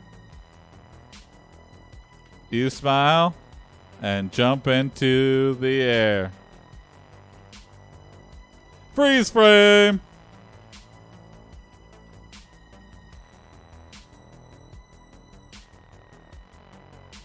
Ding. My name is Frankie. What? I am an old friend of yours. You are still very much a virgin. Oh. You are also a big fan of mine. I don't even know who you are, Frankie. I love all of your stories. Well, thanks, Frankie. I hope you learned something from this story. I know I did. The moral of the story.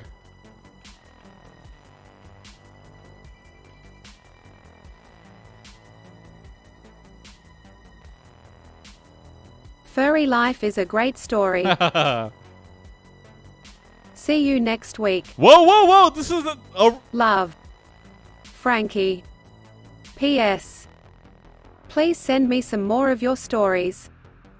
My address is P.O. Box 775. what the fuck? Greenville, North Carolina 27834. Thanks. Hold on while I look this up. Yeah, what the fuck?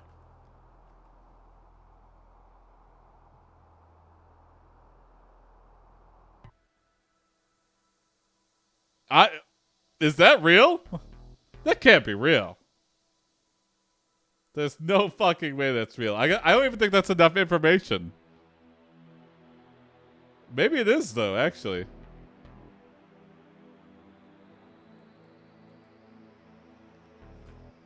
Worth shooting a letter to and being like, "Hey, can I send stories to you?" Furry life. Who knew? Well, we could do one quick story until Cory hops on. Anybody got a quick prompt? All I need is you are blank and you are an occupation or a situation. So you are Ted and you like to burn lead. The test story. What was the test story? I've already forgotten. Oh, yes. Wait. You're right. We're going to test the story, and it's going to be not horny. We're going to do Jason, is that your fan mail P.O. box? No, it is not. Please do not send anything to that for fear of what it is. Yes, yes, yes. I remember now, sure. You are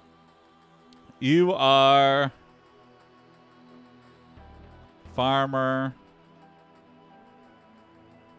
Hank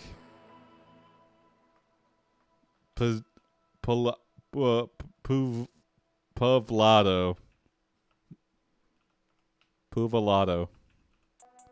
And you farm beets.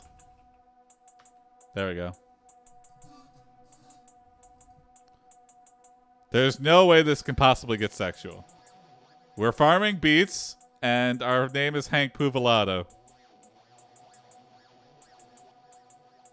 You have a family, but your wife has left you for another man who is also a farmer named Jake Kuzner. Okay. He's got 2 kids that will soon be grown men, Billy Joe and Jody Lynn.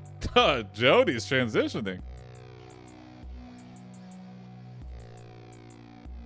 The only thing they know about farming is how to work the combine harvester, which was built by Hank's father before he died last year. Okay. They don't know anything else, and neither do you, because it's not what you're supposed to do in this life. You always dreamed of leaving the farm and chasing your dream job.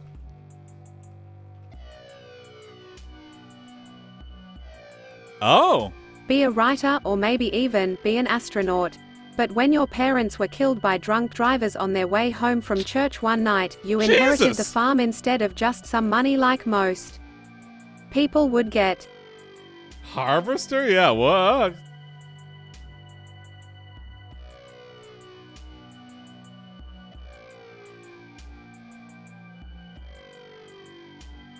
You decide it is time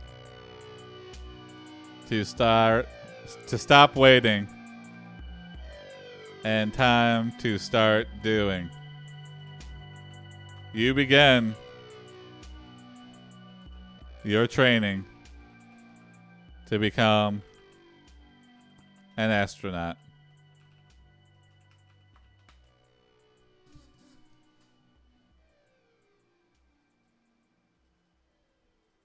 First, you need to learn how to operate everything that will help you survive on Mars. Okay, this is good stuff. Asterisk how to use the water pump and then turn off. Okay, if you can't figure out how to use a water pump, then we're probably already fucked. Asterisk how to operate the air purifier and then shut up. It's too pure in this room. Asterisk how to open the hatch and then shut up. Asterisk how to read all the labels on the food storage containers and then shut up. Wow, these instructions are really kind of crass. The AI told you to shut up multiple times. All right, turn off the air purifier and shut up. Open the hatch and shut up. Read these books, put away the food, and shut up. You mess up the water pump, yeah. After learning all these things, you can finally go out into town and find a job as an astronaut. Wow, okay. You say, at least I've had an easy life, unlike Jake, poor guy.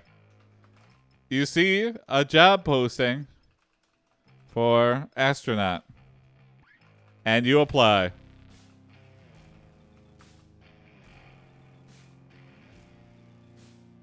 My name is Hank Puvolato. I'm 29 years old and a farmer. I love my family and want to live a long life with them. Well, I hope to become an astronaut someday so I can explore space and meet aliens. okay. Well, if you're going into space, you're probably not going to be living a long life. How to spot imposters, yeah.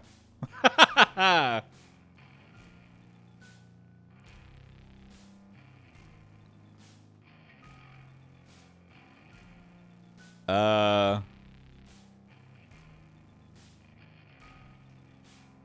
Uh.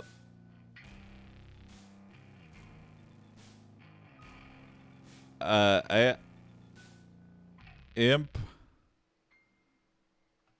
Impasta tells you great. Tells you that is great. And he asks how good you are at spotting sus people. Sus people are small animals like squirrels, rabbits, etc. If you spot one of those, you get a big bonus. Okay. Hank says, I am pretty good at spotting them. Lie. Imposter smiles and nods his head. Imposter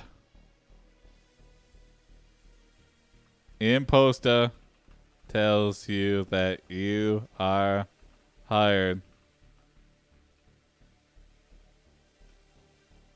to join the AiPD Space Division. You are so happy.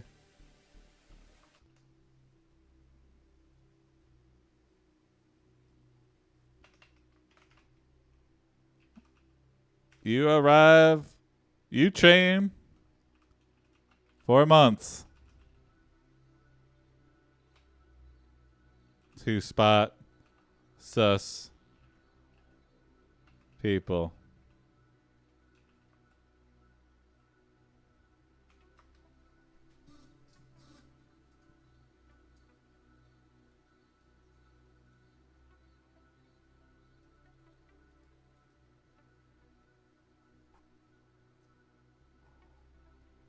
Oops, French. Okay, French. French lady. French see? When you finally get your license, you go out into town and find a job as astronaut. Again? No, hold on. No. We already have a job. When you finish your training, you feel ready to go. The day arrives when you leave your house to fly to Houston. As you walk down the road, you look back at your farm. Okay.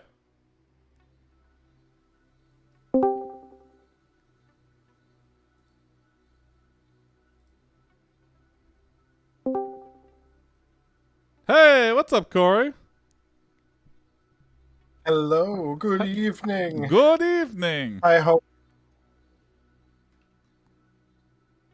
We're just finishing up a quick, totally not sexual imposter story. I was reading through it just before joining. The intention was completely because we got a bunch of horny starts to start the day off. So we're like, okay, we're a farmer and we farm beets. We just take everything sexy out of this. Yeah, exactly. You take a large bite of... We need a milk. Those drink milk version commercials, 4 beets. Yeah, drink beets. You take a large bite of a beet and throw it to the ground.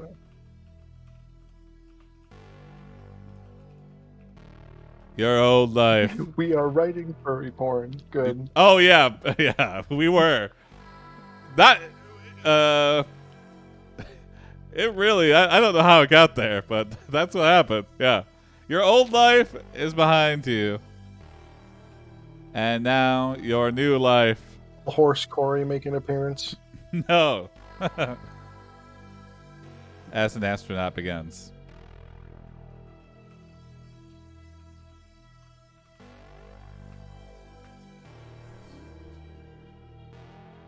Uh-oh, this is something you should never say. You say, I'll never come home again. Because if things don't work out, you're coming right back home. You continue walking towards the airport where you will board your spaceship.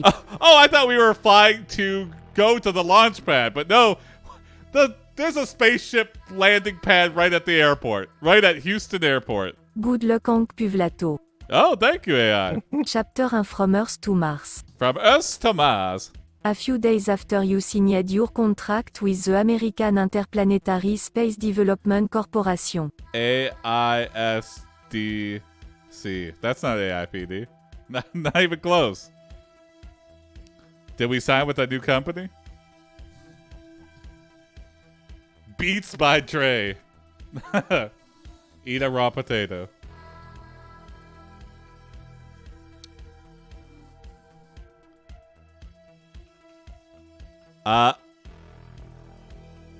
You board the spaceship, but are startled to see that your entire crew seems to be made of sus people. Everyone is sus. There is no other word for them. They are small creatures that run around in pack. Okay. Some of them have tails. Okay. Others have horns. Okay. Still others have wings. Okay. And some are just furry balls. Okay. Not have furry balls. They are just furry balls. Okay. Yeah. What kind of carnival fuck space mission is this? Furries! Yeah, again, we can't get away from furries tonight. We tried to get away from sex, and look what happened. We got right back into it. Well, it's not sexual yet. Everything's just sus. Everyone's sus, and everyone's acting sus. And, there's nothing we can do about that. You go to the supply room and use your astronaut skills. Yeah, it's time to put our training to use. Not all furries are sexual. Correct. Yeah, exactly. To fashion an improvised weapon.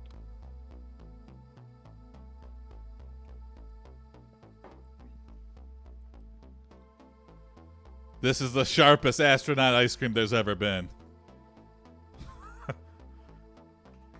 I've spent months sharpening this ice cream into a fine point. Then you follow your new Emil. friends through a door that leads to the bridge of the spaceship. I licked a big pile of astronaut ice cream and I just made a ball of it. Yeah. That's my master plan. There you go. It's like a blunt weapon. I guess you could potentially hurt somebody with a big enough wad of astronaut ice cream. Imposta tell you that you are going to the planet Mars today. You are very excited because you thought it would take years to get there. Yeah, Imposta is like the Elon Musk of this shady space corporation.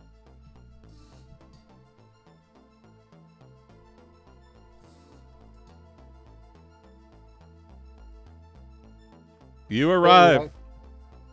I'm imposter, and I say that orange is sus. Mm-hmm. You arrive on Mars So speaks. and decide to call a vote. Orange crewmate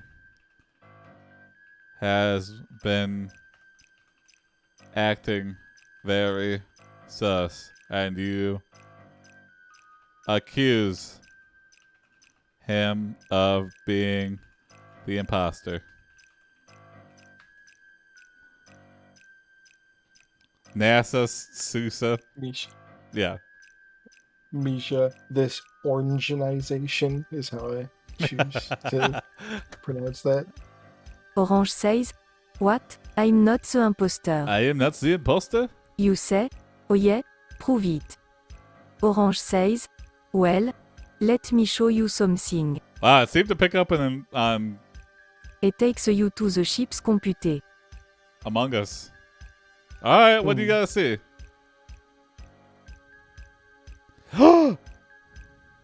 type in a command and the screen displays the following words. Hank PUVELATOISAN impostor. No! You just typed that in the terminal. You opened up the command line prompt and you just typed that in. I've seen Indian scammers do this. That is not a command. But No, you can't see it. There's thousands of computations behind the statement. also, your computer is infested with viruses. I'll have to fix that later. Your jaw drop. You say? That can't be true. That can't be true. I know it's not true. I know this is the biggest scam in the book. All right, next time. Oh wait, you are ejected into space. All right. Orange has power. My goodness. Holy shit. You land on the surface of Mars and you are immediately captured by the Sioux people. The Sioux people. You say, "Hey guys, what's wrong with you?" They respond by beating you unconscious. All right. You wake up in a cage. Okay. Fuck this planet. You're allowed to not like a joke. Yeah. Rough, tough crowd. All right. Beginning episode now. And let's get right into Get Ready for Story 1. I thought that's what was going to happen, Cairo, but then I thought we were going to die in space and just choke to death, but instead we were beaten to death and thrown in a cage.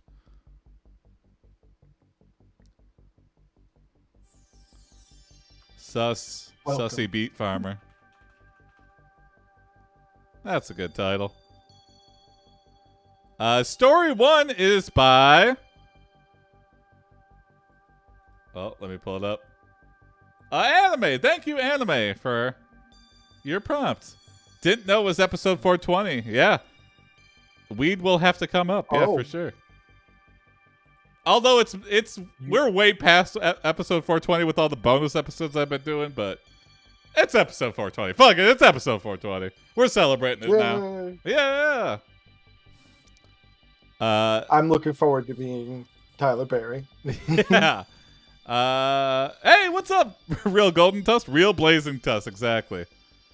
You are Tyler Perry, a film director and actor.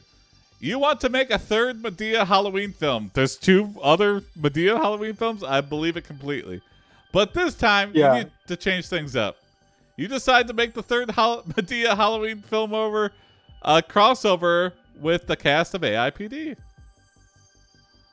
Have you watched any of those, Cory, ever before? Never. I watched one, and it's interesting. It's definitely, I don't know. All of a sudden, it was like funny Medea movie. It was trying to be like, I don't know, really funny and goofy. And then all of a sudden, there comes this hardcore husband abusing wife scene. And it's just like, what the fuck? In a Medea movie? And then like, it's like emotional whiplash. Yeah. I was like, Jesus Christ. And then there was like, I don't know. It just was all over the place. I would watch another one, but I imagine they're like, they're like celebrating a birthday party outside, and then it just zooms past everyone having a good time right through the window. Boom! Like, immediate transition. Yeah. We're having a party, and then just whip. Next scene cuts to just slamming some wife's face into the counter. The chicken's raw. Did you see it with your eyes? Yeah. Smush. Yeah. Her eyes are like bulging out of her head. They get a real extreme close up. Like, Jesus Christ, Medea. This means that all 3 films will have their own separate plotline. Oh, so we're making a trilogy. They'll also be connected by some kind of shared universe. Okay, the Medea Your shared only requirement is that there must be at least one scene Medea Halloween in each movie where universe. someone mentions another movie from your list of movies. See below. Okay, so I mean, clearly Medea's just got to be in the movie. I think that's what it's prompting.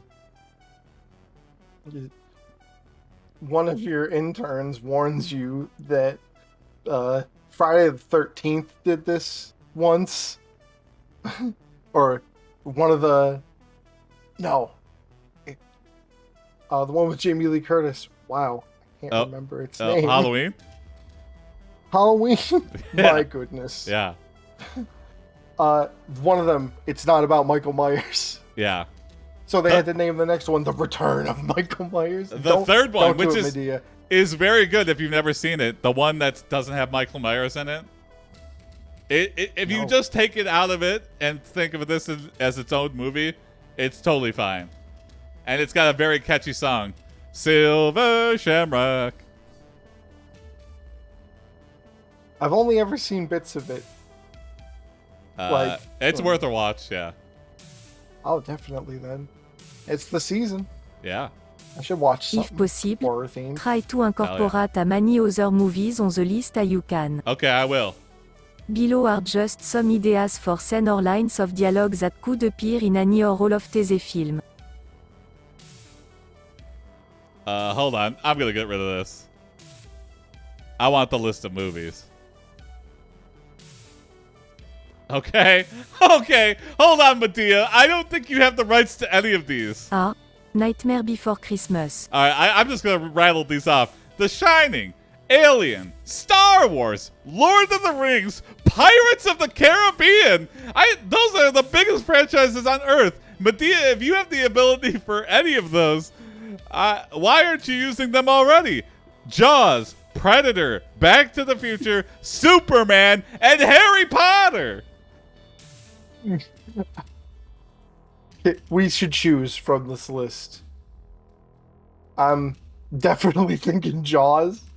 Because it's probably the weakest series here.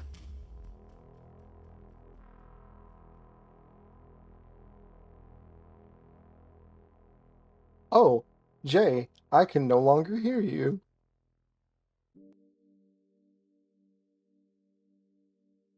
Interesting. Your icon in Discord is just constantly on, though, but I can't hear anything. Nothing. Is the audience having this issue?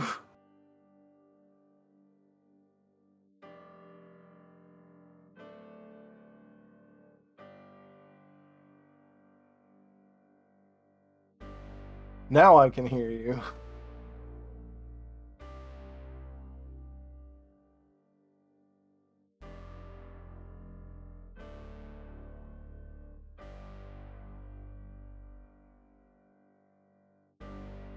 Test, test, test.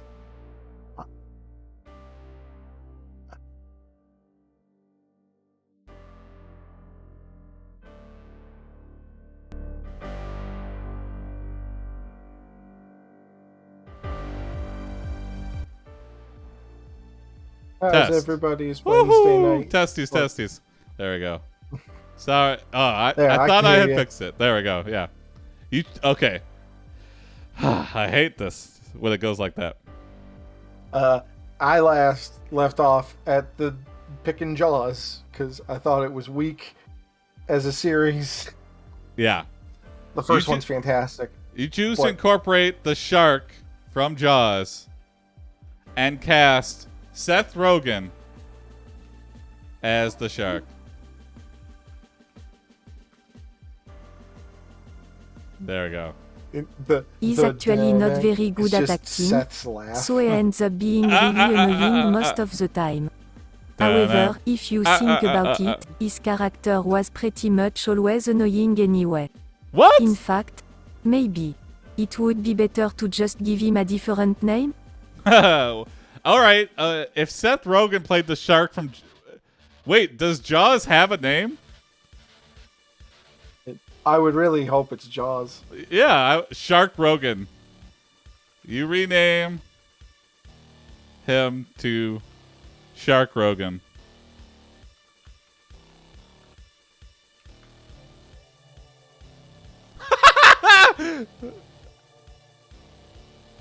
You then cast Tom Hanks as a shark. Okay. He seems like an easy guy, but Sorry, Seth, unfortunately you're he out. doesn't know how to act either. So instead of making him annoying, you end up having to edit out all the scene. Where he's annoying because people don't remember what happened. Wait, so we're already test screening the movie with just... Do they ever do that to see if something works? I wonder if that's what they did with the, like, Nicolas Cage Superman. Like, they did a test screening and people just to see... And everyone was just constant laughter. And they're like, okay, this movie's not going to work. We're just going to cancel it. We did not make this a comedy. This is... You release Medea versus Jaws. And it is reviewed and it is shown Olive on versus Jason. You release Medea versus Jaws and it's shown on Elvira, Mistress of the Night. Elvira reviews the movie and gives it Medea goes to shreds. On R rating. She R says rating. she thought the movie had potential, but ultimately felt that it wasn't worth seeing. No! Audience members who watched the movie leave disappointed, feeling cheated. Yeah, why was Tom Hanks the Yeah. shark? Yeah, why didn't they just use a shark? Why did they cast it as someone at all? What was Tyler Perry thinking? Oh! You know what? Okay, this is exactly what I think Tyler Perry does when one of his movies flops. The next day, you go to your local video rental store and rent Citizen Kane. He's just like studying it intently. How do I make Medea more like Citizen Kane? He's just studying intently. He's like, I need the sled in my next Medea movie. You decide to make your next film. Rosebud was the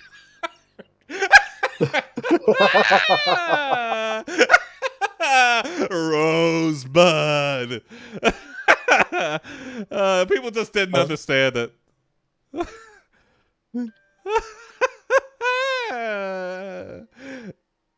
Make Lord of the Medea's Sharks. Citizen Kane. Yeah. Yeah. Oh, thank you for spelling it like that. Oh, don't make me get my Citizen Kane. I don't know why I love Medea so much. It's a great meme. The movies are dog shit. The one I saw anyway, but the meme is so good. Oh, And cast Kevin Hart as Kane. You tell him that you want him to play the role of Orson Welles, okay. since has already played O.J. Simpson. And what? After reading the script, however, he refused to do it unless you pay him $100 million. You pay him, Yes, we're doing this. Yeah. pay him $100 million. When Kevin Hart asked for $1 million to play Orson Welles, you give Kevin Hart $1 million to play Orson Welles. $100 million. Also, I can't wait to see the scene where Kevin Hart as Kane goes and smashes that entire room to bits. Yeah. I just want to see him have a temper tantrum like that. No, uncut, like one shot.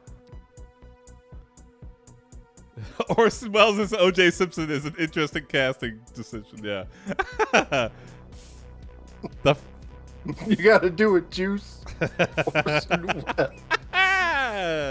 Probably drunk on set.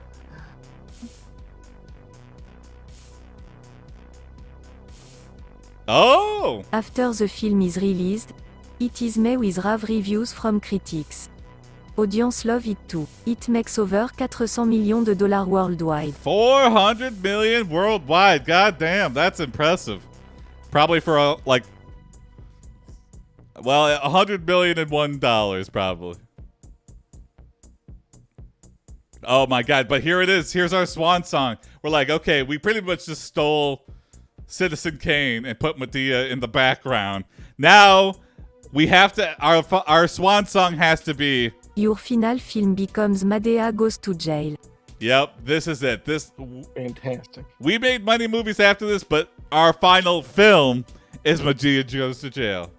We put it all in this one. I'm pretty sure Medea Goes to Jail is actually one of the Medea films, isn't it? Yes, yeah.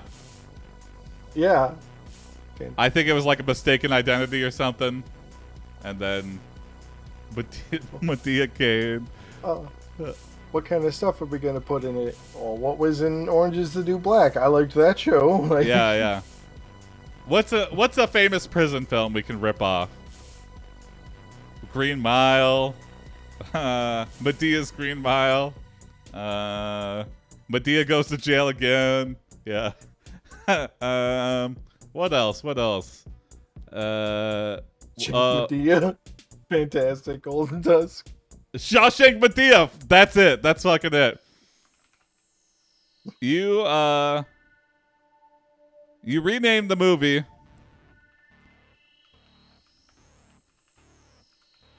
to Shawshank Medea. I'm sorry, anime. We definitely got swept away with being Tyler Perry. Oh yeah, I don't even remember. Yeah. Oh yeah. You renamed the movie to Shawshank Medea and realize you forgot to cast the fellas, the guys from AiPD, in one of your movies. You decide that the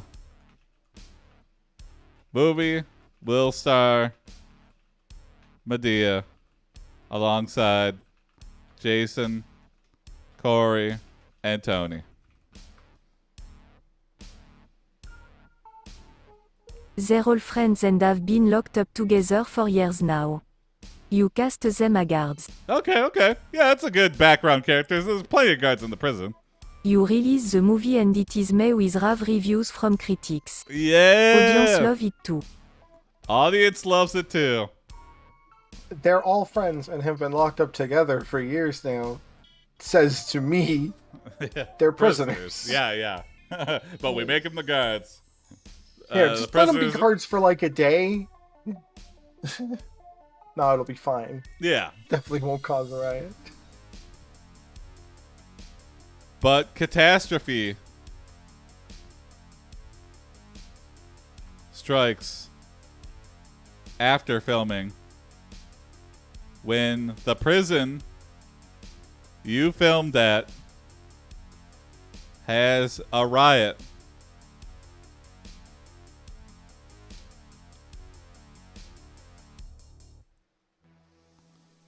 Yo, they thought I was one of the new hires. They gave me a set of keys. Catastrophe strikes after filming when you've has a riot and all the prisoners have escaped. This is a PR nightmare. And not to mention violent criminals are roaming the streets of Atlanta. I think that's where he's located.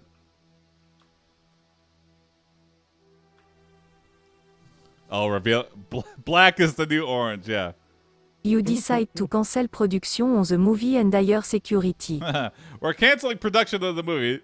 Tyler, the movie's already in theaters. We're canceling production of the movie and hiring a security guy. You hire John Wick as your personal bodyguard. Tyler, that's a movie character.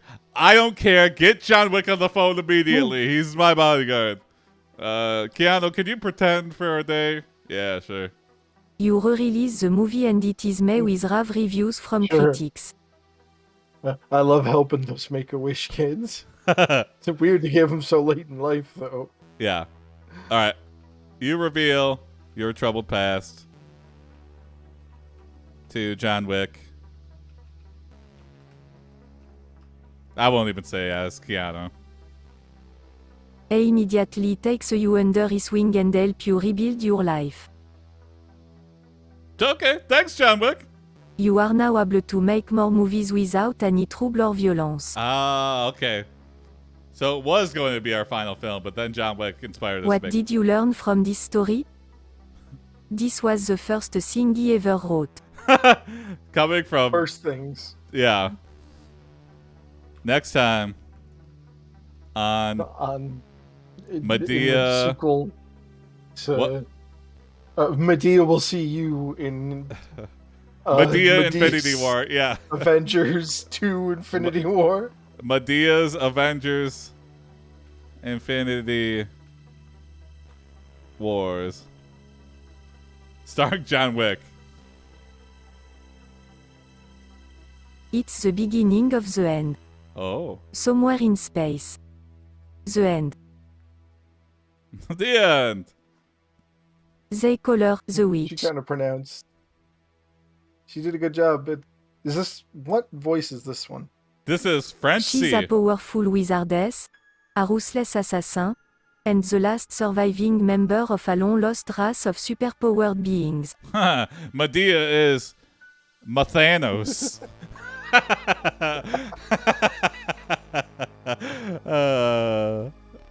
Alright, moving on to story 2. You might find yourself reading story 2 and ask yourself, how did I get here? Oprah just Triforced. Whoa.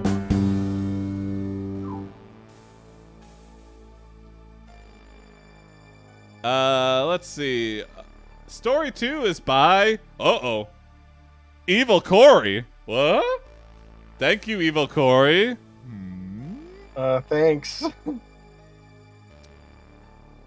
You are Frank got Johnson, a badass air marshal. An hour into your flight, the pilot announces he will be making an emergency landing in a dark field outside the zombie-infested city of Philadelphia. It is your duty to protect the passengers and lead them to safety. Wow. Cool. Thank you.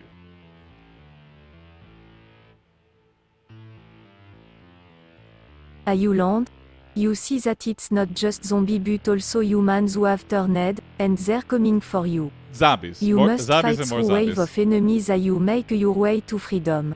All right. As an air marshal, doesn't that just mean you're like a buff cop with a gun that gets to ride on the airplanes and make sure no one goes not I as think cool. so. Yeah. Yeah. I wonder how well they get paid. Yeah. Hey, make sure nobody starts shit on this plane. Like your chances of being in a just like aircraft accident skyrocket when you take that many flights, right? Mm-hmm. But imagine the miles that guy got. Oh yeah. If I wanted to fly anywhere for free, I could already do that. But if I if I could just spend these damn miles. Yeah. You notice a pile of zombie turds and realize zombies are near. From out of the pile of zombie turds climbs the gang from It's Always Sunny in Philadelphia. Yeah, you run into the nearest bar and meet the gang from It's Always Sunny in Philadelphia.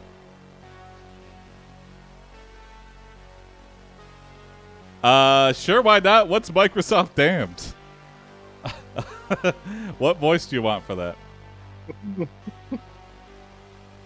I can give you one, a random Microsoft voice.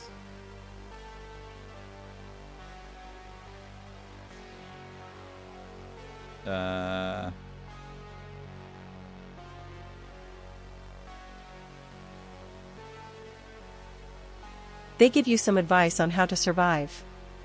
Then Charlie Chaplin appears, holding his cane like he always does when something serious happens. What? He tells you about Pennywise the dancing clown and how to kill him. All right, Oh, Charlie Chaplin's alive. I didn't realize Charlie Chaplin's in the... Charlie Chaplin took Medea's cane. Yeah. Hey! Thank you, Misha. Thank you for 15 months. Thank you for the sub. Wow. Woo. Man, Yes! so much. Yes! You realize Charlie Chaplin is actually Charlie from It's Always Sunny in Philadelphia. Yeah, yeah.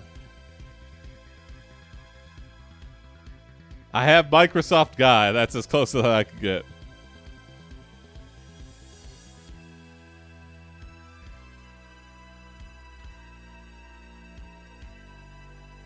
And also it's mixing a lot of things here. Zombies. Now we got Pennywise. Charlie thinks he's Charlie Chaplin. Charlie twiddles his fake mustache at you.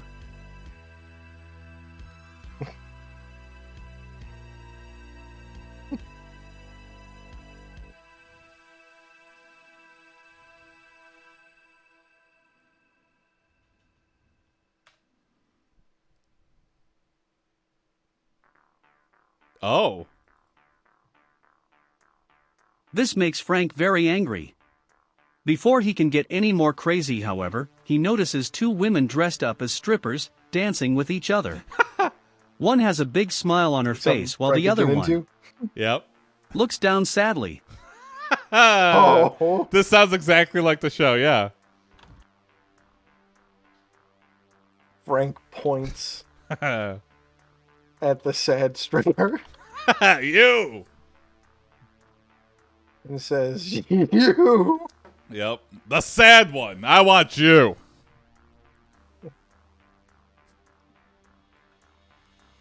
I'm the trash man. Oh hell! The happy Misha. stripper turns Every around and story, sees Frank pointing at Tom her. Hanks. She smiles even bigger than before and gives Frank a hug. Okay. I'm so glad you're here, she says. It's been such a long time since I've had fun. The happy stripper looks back at the sad one and is like, "Run." You ask, isn't this the place where they filmed the movie called Philadelphia starring my favorite actor, Tom Hanks? And they go, no. No, it's not. Oh, well, Oh my god. You're right, the happy stripper exclaims. the AI is happy Tom to get Hanks was amazing in that movie. We should go see it together sometime. She takes your hand and leads you out of the bar. You notice a horde of zombies. Oh yeah, the zombies. Yeah, is approaching. And you rush back in and barricade the door.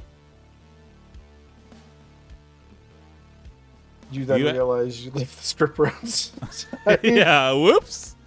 You ask D if she has any weapons hidden in the bar. D pulls Dennis out. chimes in. Oh yeah, yeah. Dennis chimes Dennis in. chimes out.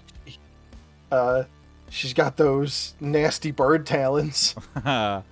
And says, Whole "These gang calls her a got bird." those nasty bird talents." Everyone laughs, except D.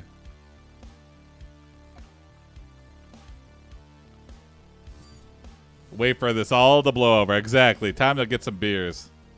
She says, nope, sorry boys. Then, Charlie Chaplin appears behind you and says, hi guys. Thanks for having me over. He won't drop it. This is like an episode of It's Always Sunny. Everyone looks at him confused.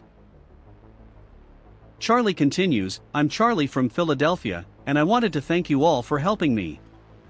Okay, Charlie. Oh, wait. Imagine he's tipping his hat a lot and twiddling his cane while he's saying all that. Rescue the stripper girl from the evil clown. What? I hope we can be friends now. Oh, yeah. Yeah, he's still on about Pennywise. Yeah. Dennis asks, what the fuck? Did you say you were from Philly? Charlie continues, yeah, I'm from Philly, but I left because people there don't appreciate my talent. You notice? I'm not sure if he's talking as if he's Charlie Chaplin Yeah. or if he's Charlie. Yeah. You notice a picture of Jason, a mad scientist who turns people who have big birthday parties into zombies on the wall.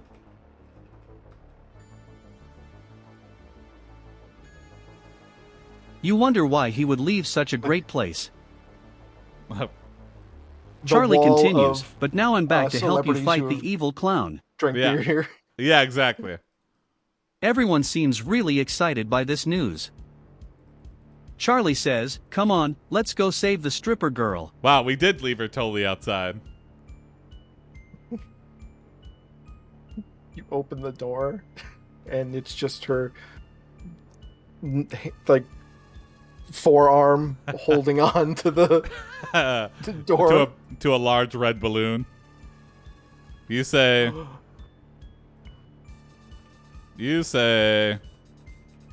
Charlie, she's got a huge bite mark, Charlie.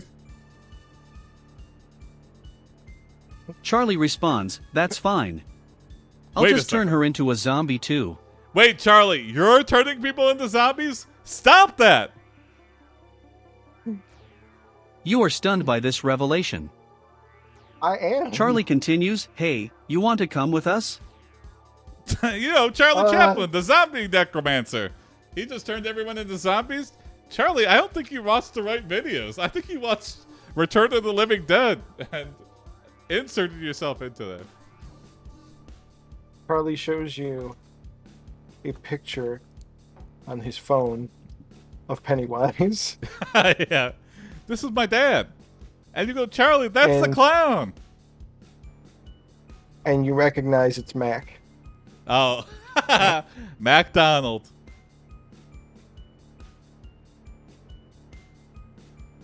Oh, hell yeah. Real golden tusk. This is what Charlie is like. Yeah.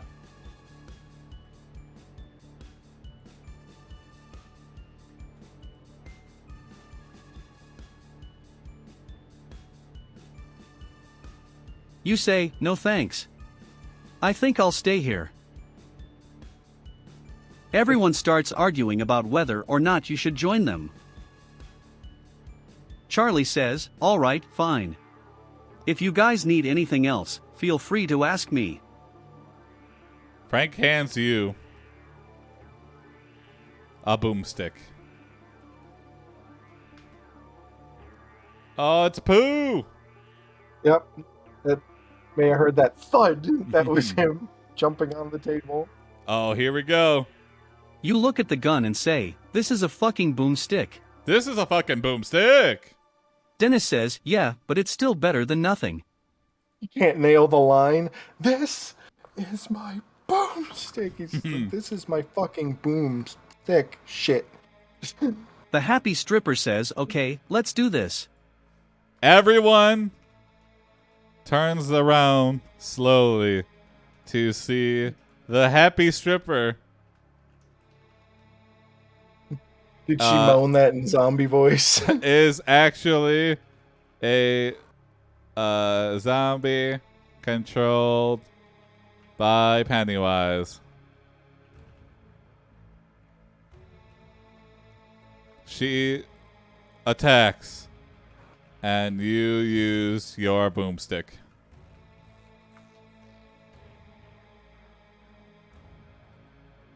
The stripper bites you in the neck and you fall unconscious. No! When you wake up, you find yourself in a room with a bunch of strange men. One of them is a giant black guy with dreadlocks. All right, we're clearly You in a new notice him room. most of all. Yeah, you stand out. No offense, but you are... I don't remember you from before. Were you always there? He pulls off the mask. He's like, "It's me, Yeah. Frank." You know this man is... Oh! Named My Big Daddy. monster condom. Big Daddy says, "So, you're the new recruit?" You say, "Yes, sir." I guess. That's He Sir asks, Big Daddy. "Do you have any questions?" Yeah, first question, and probably... This is a stupid question, but... You say, "How do you kill zombies?" Is it Tyler Perry? Yeah. Medea's Big Daddy. He says like this, and he just grabs a zombie by the head and just... Big Daddy teaches you the simplest Gotta be Big Daddy size. way to kill zombies.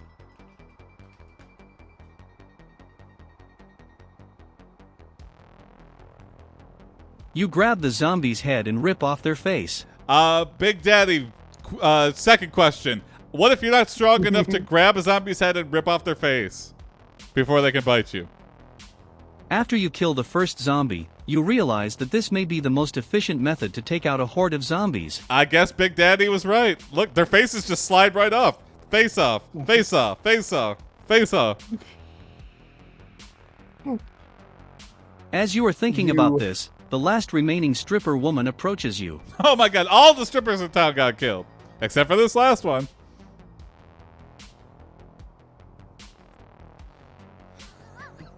Charlie appears with an invention that he fashioned from a vacuum cleaner. Hell yeah, okay. This is my face sucky Maddie. Charlie, you gotta come up with a better name. I'm not saying that. My face sucky sucky. Lots of strippers in Philadelphia, yep. Hey, somebody's gotta work. Big city. Big amount of strippers.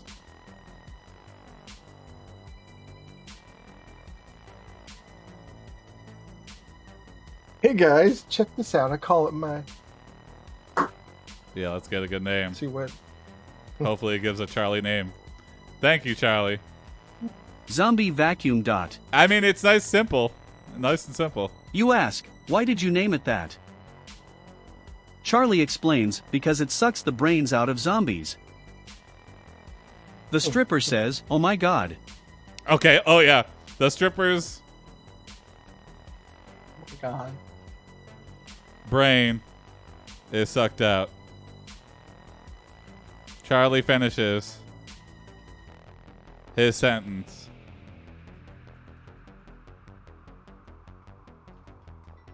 Dot, dot, dot. And strippers.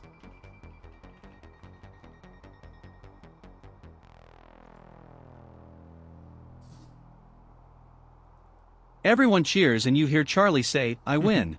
I win! Charlie says, "Now we can get out of here and fight Pennywise." The stripper says, "Wait, what?" Wait, what?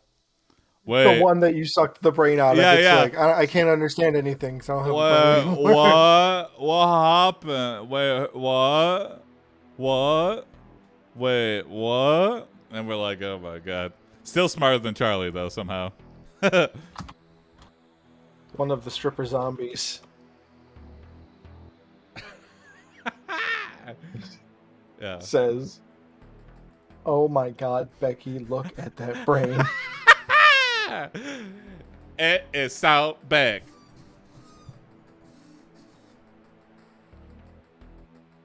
That brain looks really smart.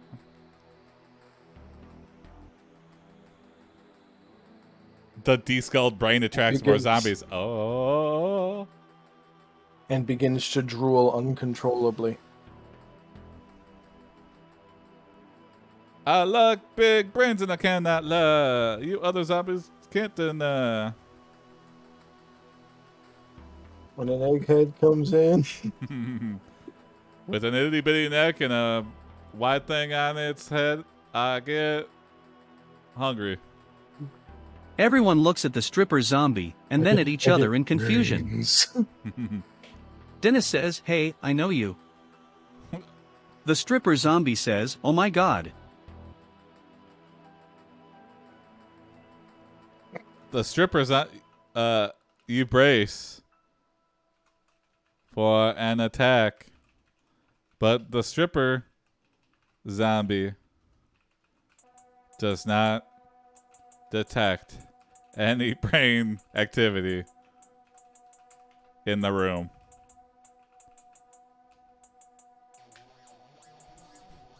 No brain activity detected. Dennis says, "It's been a while since I saw you." Dennis grabs the stripper zombie and throws it against the wall. Dennis doesn't even know it's a zombie already. The stripper zombie hits the wall hard enough to break a few ribs. They're like, wow, Dennis, how did you know she was a zombie? What? Just par for the course for Yeah. Dennis. He's like secretly a psychopath. Yeah.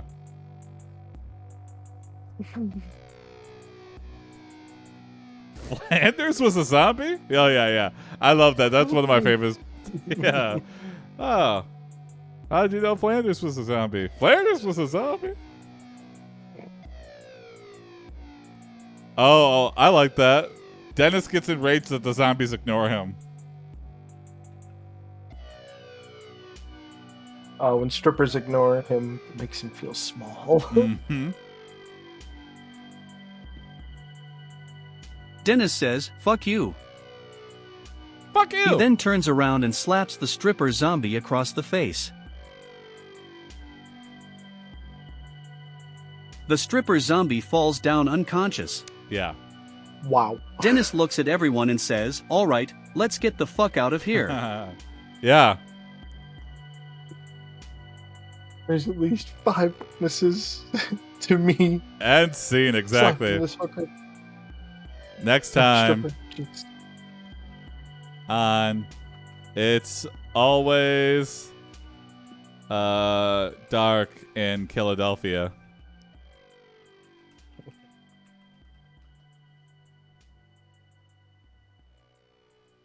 Chapter 7 It's Always Sunny in Philadelphia, Part 2. So stupid. Hey, Dennis.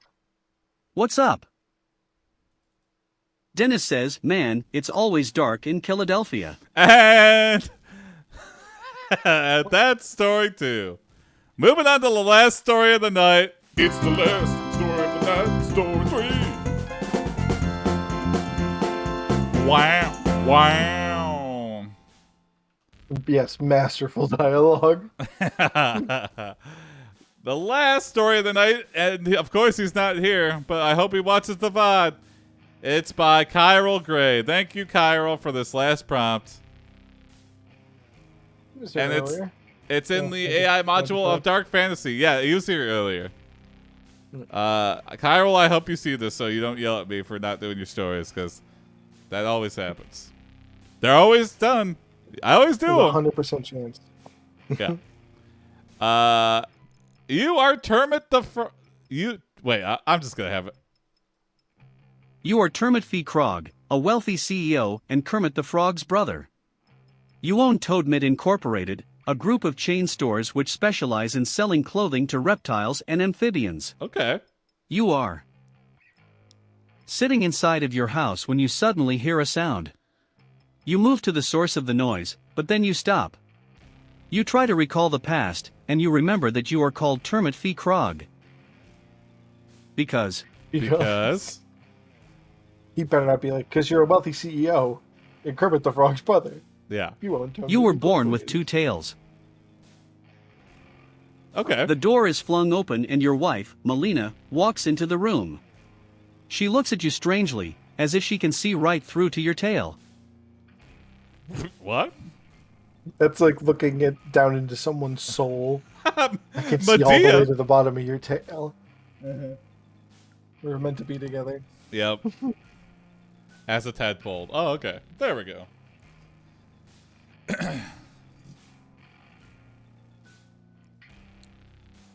Melina tells you there is a problem with the main store.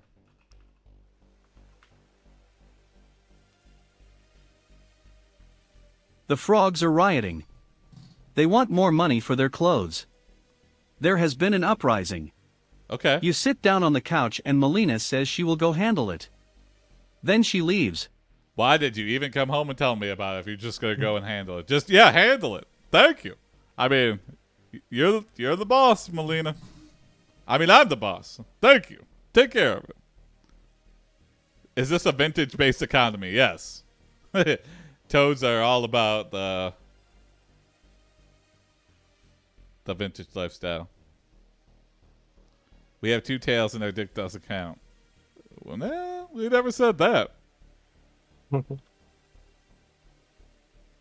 Your wife comes back with an unlocked movers truck that's filled with Cory from AiPD's clothes. Oh, there you go.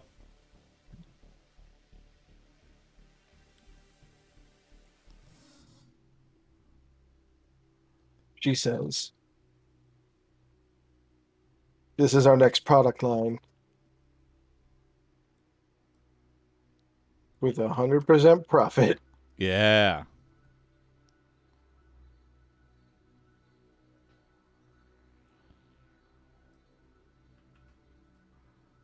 You mean it's free? It's free. I found it. How free? How like free? fell off the truck free. Mm-hmm. You look over the clothes and they are all brightly colored, bright yellow and green, with patterns and designs. You ask her how much she wants for them, and she says, "Oh, I'll give you a deal." Oh, well. Now you're haggling. It's like a Kinder Egg, but a truck. We're in this together, right? Like, Yeah. I guess wife? not. I guess the wife is trying to get her cut of everything. Take these 3 dresses and this jacket for $10 each. All right, I'll do it. You say I don't have that kind of money, and she says then take the whole lot. It's worth about $100. A whole truck. Okay. Wow. That was her plan all along, to make us think we're getting a deal. You go to your bedroom to get $100. But we didn't have $40? Yeah, exactly. And take it from your wife's safe. Yeah, oh, there we go. The snake eating itself.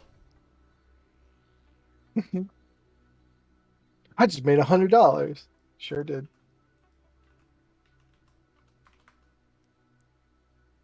It's like that TikTok meme where it's like, here's $20. You put in $20. Now I'll put it in 10 and I'll buy your 40 for 30. We both made $10, but it's like, no, you put in 50 and I got 10 extra dollars. So it's just like utter stupidity. Yeah. Can you follow like 3 steps of mathematics? Yeah. You're immune to this. You return to the living Scam room where artists hate Melina him. is packing up the Yeah. clothes. She says, "Termit, I think we should leave now." You say, "Where are we going?" And she says, "We're leaving the country." Okay. All right.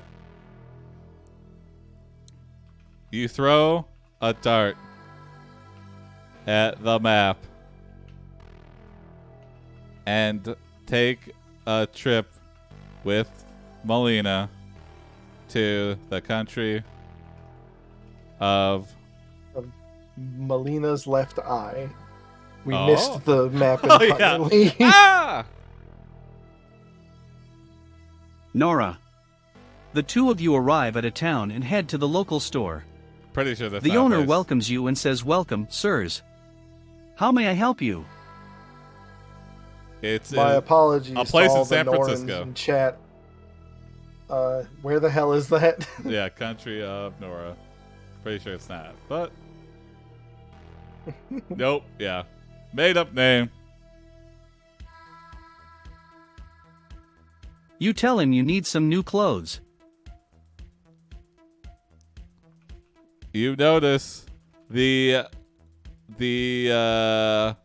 fashion of Nora is very different from home. Here, people wear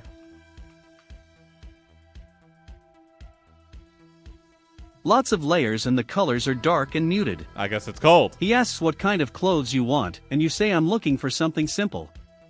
Something comfortable. Maybe like this? He looks at you strangely and says this is not my business. From the Cory's clothesline. Yeah. Here in Nora, we don't sell. So you buy or you don't buy. I'm not commenting on anything. I'm not trying to sell you, but I am selling it. But it is for sale. But I'm not. Nora is goblin spelled backwards. Yeah.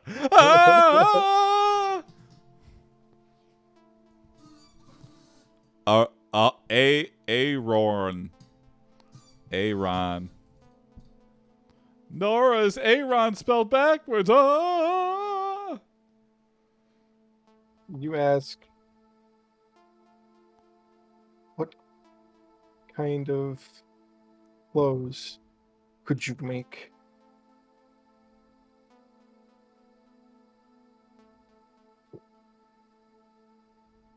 A hat?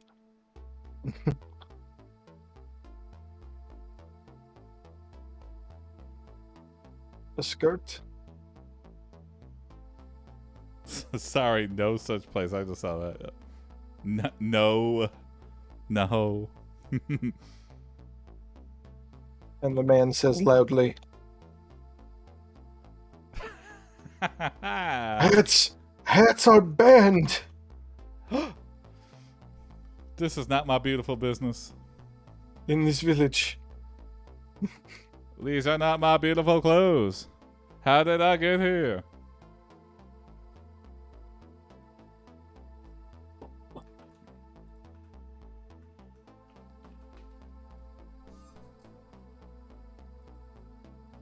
Melina says it's fine.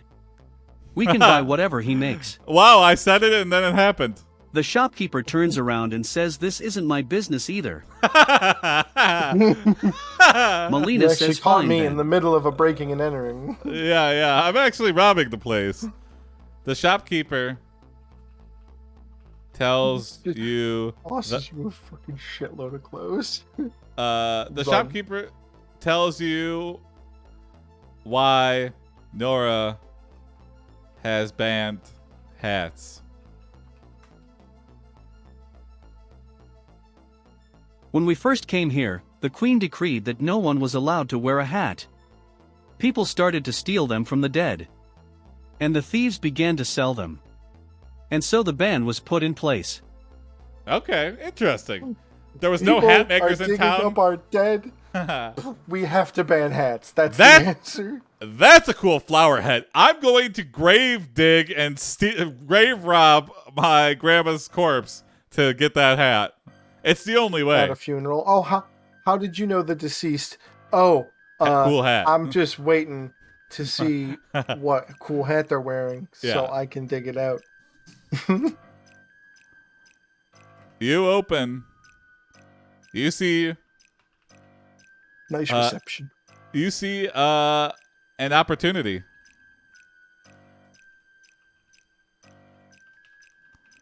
And open an underground black market hat shop in Nora. Always doing business. Even when you're on vacation. We found an untapped market. Yeah, this is... You know you are going to be rich. You buy up all the hats that are being smuggled out of Nora and sell them for 10 times their original price. Hell yeah. Your customers love you. They especially love the good deal you give them. Yeah, I mean, The shit. 1,000% markup. Yeah, goddamn. Hey, we're running a black market. That's all acceptable risk. That's all. 1 hat, 2 ? 3 profit. Yeah. You head to work at your black market underground hat factory. The queen can't shut down what the queen doesn't know, Misha. I'm not gonna snitch. Are you gonna snitch? Are you gonna snitch? Nobody's gonna snitch on this hat market. And on the way there, see a publicly executed Oh my god. person Wearing a top hat. wearing a top hat. Clearly egregious, audacious, flower decorated top hat. It's one of those steampunk top hats. It's got a bunch of gears on it. I tell people to wear these in secret. I don't know why. This guy deserved to die. I don't feel bad at all. He bought it. That's it, Misha. She can be the only one with a hat. Yeah. I mean, she's the fact pretty that much it's gold and perfect and jeweled doesn't mean anything. I can be the only hat bearer. I mean, the queen is pretty much a walking corpse anyway, so it's just like, let her have it. You ask, why is that guy wearing a hat? Perfect. No one's going to suspect that guy of being the secret hat salesman. A guard says because he stole it from someone else. Oh, interesting. Well, I gotta go. You go into the building and find that it is filled with the most beautiful hats ever made. Uh-oh. They got a lot of them. These are all, like, repossessed hats, and we're like, We do not attempt to cover up our operation at all. Front door. Yeah, exactly. He's like, what was that? Nothing. Just slam the door right in his face. Did I smell hat fumes coming from your building? No, sir. Supply chain solved. You meet with the owner of the building. Swiper. The nemesis of Nora the Explorer. If the hat runs out of steam, it ceases working properly. He tells you that his factory is closed because he has lost money due to the hat ban. Yep. Oh, he says, but you're the only one who can save me. Oh, I can save you. If you make hats again, I'll reopen my factory and I'll pay you twice as much. Wow. He's paying us twice as much. We're selling it for 10 times as much. That's a great deal. Oh, you agree and say, it's time for my hat trick. Or it's time for a hat trick. You agree to Swiper and say, it's time for a hat trick. Hell yeah.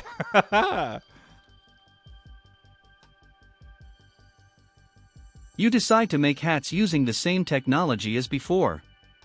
But this time, you use 3D printers to print the hats directly onto the heads of your customers. The hats are made of silk, and they are wow, stunning. What a silk 3D what a printed. terrible idea. Yeah, it makes a better pillowcase and sheets, but yeah. Yes, our 3D printer is like robot spiders that are just like going around. And they have like razor sharp legs and stuff. And sometimes they mess up and they go, and they like sew the hat into your face. And you're just like, don't move! Your hat is being printed for you. It's silkworms. Yeah.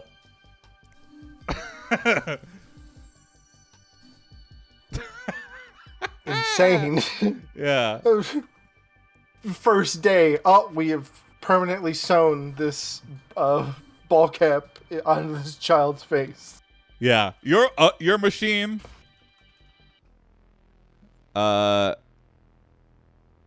works sort That's of. our workaround for dealing with this law that we can't wear hats.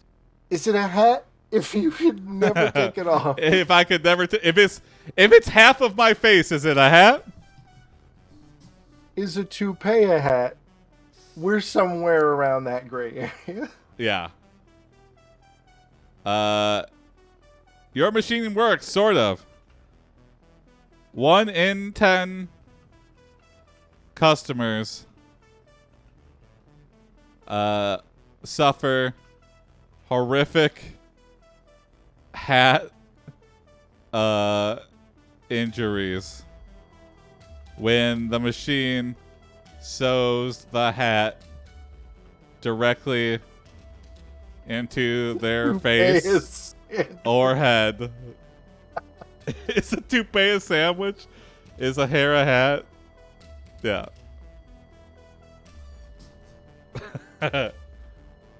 Well, the other side of that, I have sewn my hat to my head. Yeah. I mean, good. I never wanted to take it off anyway. This is what I wanted to happen. How do You tell the wash owner your to fix hair? it, I and don't. he says this won't be fixed. It's impossible. The machine doesn't work like that. What? You try to convince him otherwise, and he says you're crazy. It has to do this. Yeah. It's either horrific injuries or the machine doesn't work at all. Okay. Well, I like money. I don't like that I'm causing 10% of the population of Nora to be horribly disfigured. But swiper no disfiguring, yeah. Swiper no sewing. Someone with this is a small price to pay for being beautiful.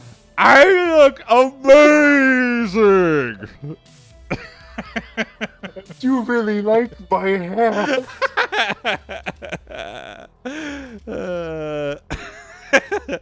You start to control the media in this town. We're like, Yeah, here we go. Let's spin it. no, people are cool with it. Yeah. They like their forever hats. You continue this dangerous. Save so much time not washing my hair. Yeah. You continue to use the dangerous machine until you get a surprising new customer. The Queen. The piano, like the Queen, ding. Yeah, yeah. And the music track. Perfect. Uh-oh. She orders dozens of hats, and they are so gorgeous that you sell out of them in just 2 days. Please just buy one. And she's like, no, I want dozens of hats. And we're like, this is like 120% chance that the Queen is going to be disfigured. Like, you are definitely... You meet with the Queen again, and she says I've heard you have a problem making hats. This is her plan. She's gonna like crush us by putting us out of stock. Like, oh, you can't meet my demands. Well, we've sued you for not being able to hold up your end of the contract. Get the hell out of here. Yeah. You watch as the Queen sits in the machine. The first hat prints off with no problem. You are sweating profusely.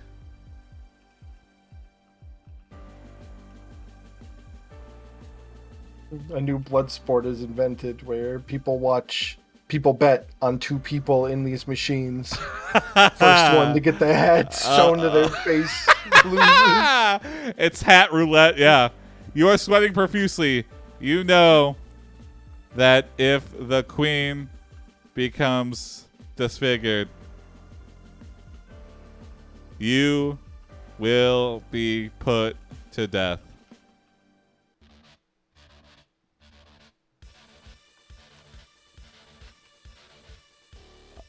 $10 hats later, and no problem. You shake uncontrollably as the last hat is printed on the queen's head?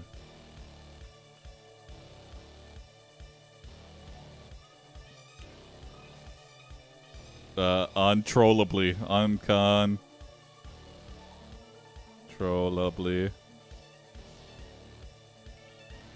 Dot, dot, dot, dot, dot, dot. 2 heads enter, 1 head leaves, yeah. She looks at you and says, "What's wrong with you?" You say nothing. The queen says you're clearly terrified of something. What is it? You say the hat. The queen turns to look at you.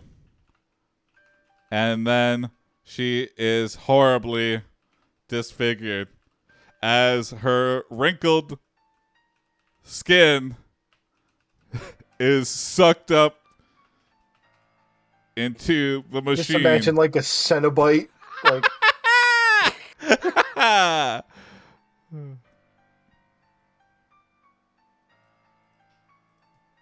disfigured. medieval facelift. You scream and run away. We'll just run thread through your face. You escape from Nora and find yourself back in New York City. Okay. You realize that you have a lot of money, and you go to the bank to deposit it. I can't hold all this money. Yeah. Okay, I got the perfect end here.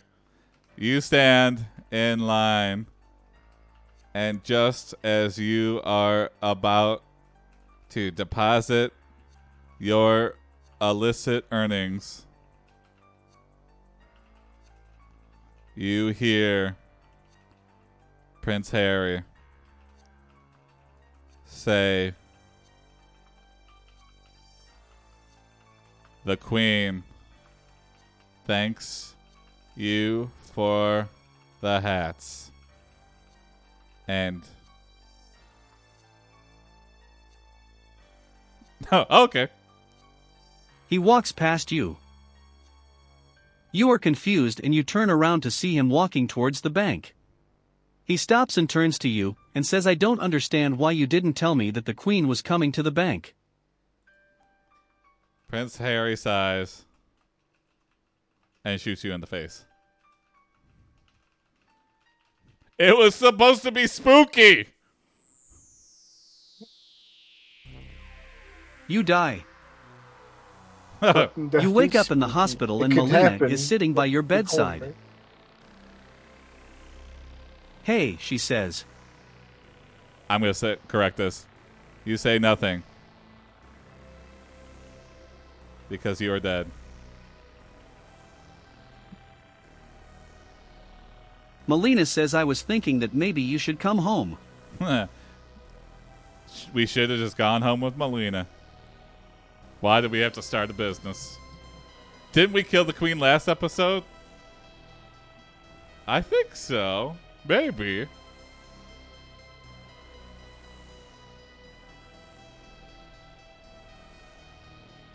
It's an improvement. We have such hats to show you. Medea rubs it in. Oh! There we go. On the next episode of The Crown. Oh, and then, yeah, one last. I got you, Misha. You are alive. What? You were shot in the face by Prince Harry, but you are still alive. Thanks for clarifying. Melina says, "I'm so glad you're okay." You say, "Me too." Kill the Queen Volume 2. That is the worst, like, end of the episode. Stay tuned for next episode. It, like, immediately it's like, he's not dead. We're telling you he comes back in the next episode. Fuck you. Your gravestone reads, whoa. Here Fuck lies Melina you. Darrow, who died after shooting the prince. Melina got confused about the gravestone paperwork, and she accidentally filled out her name at the top. She was buried in a hole. The end? The end? That's the end? Buried alive. Well, thanks for watching, everyone. What a fun night of stories. Another spooky night of stories. Yeah, we had some good creepy moments in this one, I feel. But lots of fun. Yeah. See you tomorrow for more AiPD. Bye ho wee way, everybody. Bye ho wee way. Tell your step Charlie Chaplins that are actually Charlie. Yeah, tell your step queens. Tell your step Cenobites that are actually the queen. Wait! What's up, sure, why not? Tell your step close to subscribe. What's going on, sure? I'm holding. Why is the prompt form going away? Some people are submitting a lot of prompts in one day. And it's kind of getting out of hand. And sometimes I get some people abusing the form. And I won't say you never see it, but it's kind of like background stuff. It's much easier to just look at the Discord. The Discord has like moderation tools and everything. And I am quickly getting out of hand with being able to control the Google form with validation and stuff. So that's one reason why it'll still exist. I will just mainly look towards the Discord. I will leave it open this time instead of closing it like last time. But know that I will be highly preferring the Discord and prioritizing Discord prompts from now on. So that's why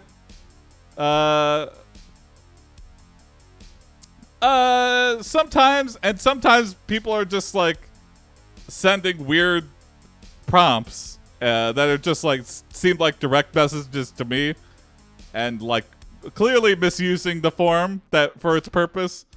And yeah, so not saying who it is, and it's not anyone here. I'll say that it's not anyone who regularly submits. But yeah, the anonymity of it seems to be causing some troubles. I'll say that. Tony kept saying Jason's Sister Act 2 prompts. Yeah, it's all Tony. Tony could be tanking the show secretly. So that's why. That's a little explainer why. And who knows? I might just remake the forum and see if I can do something.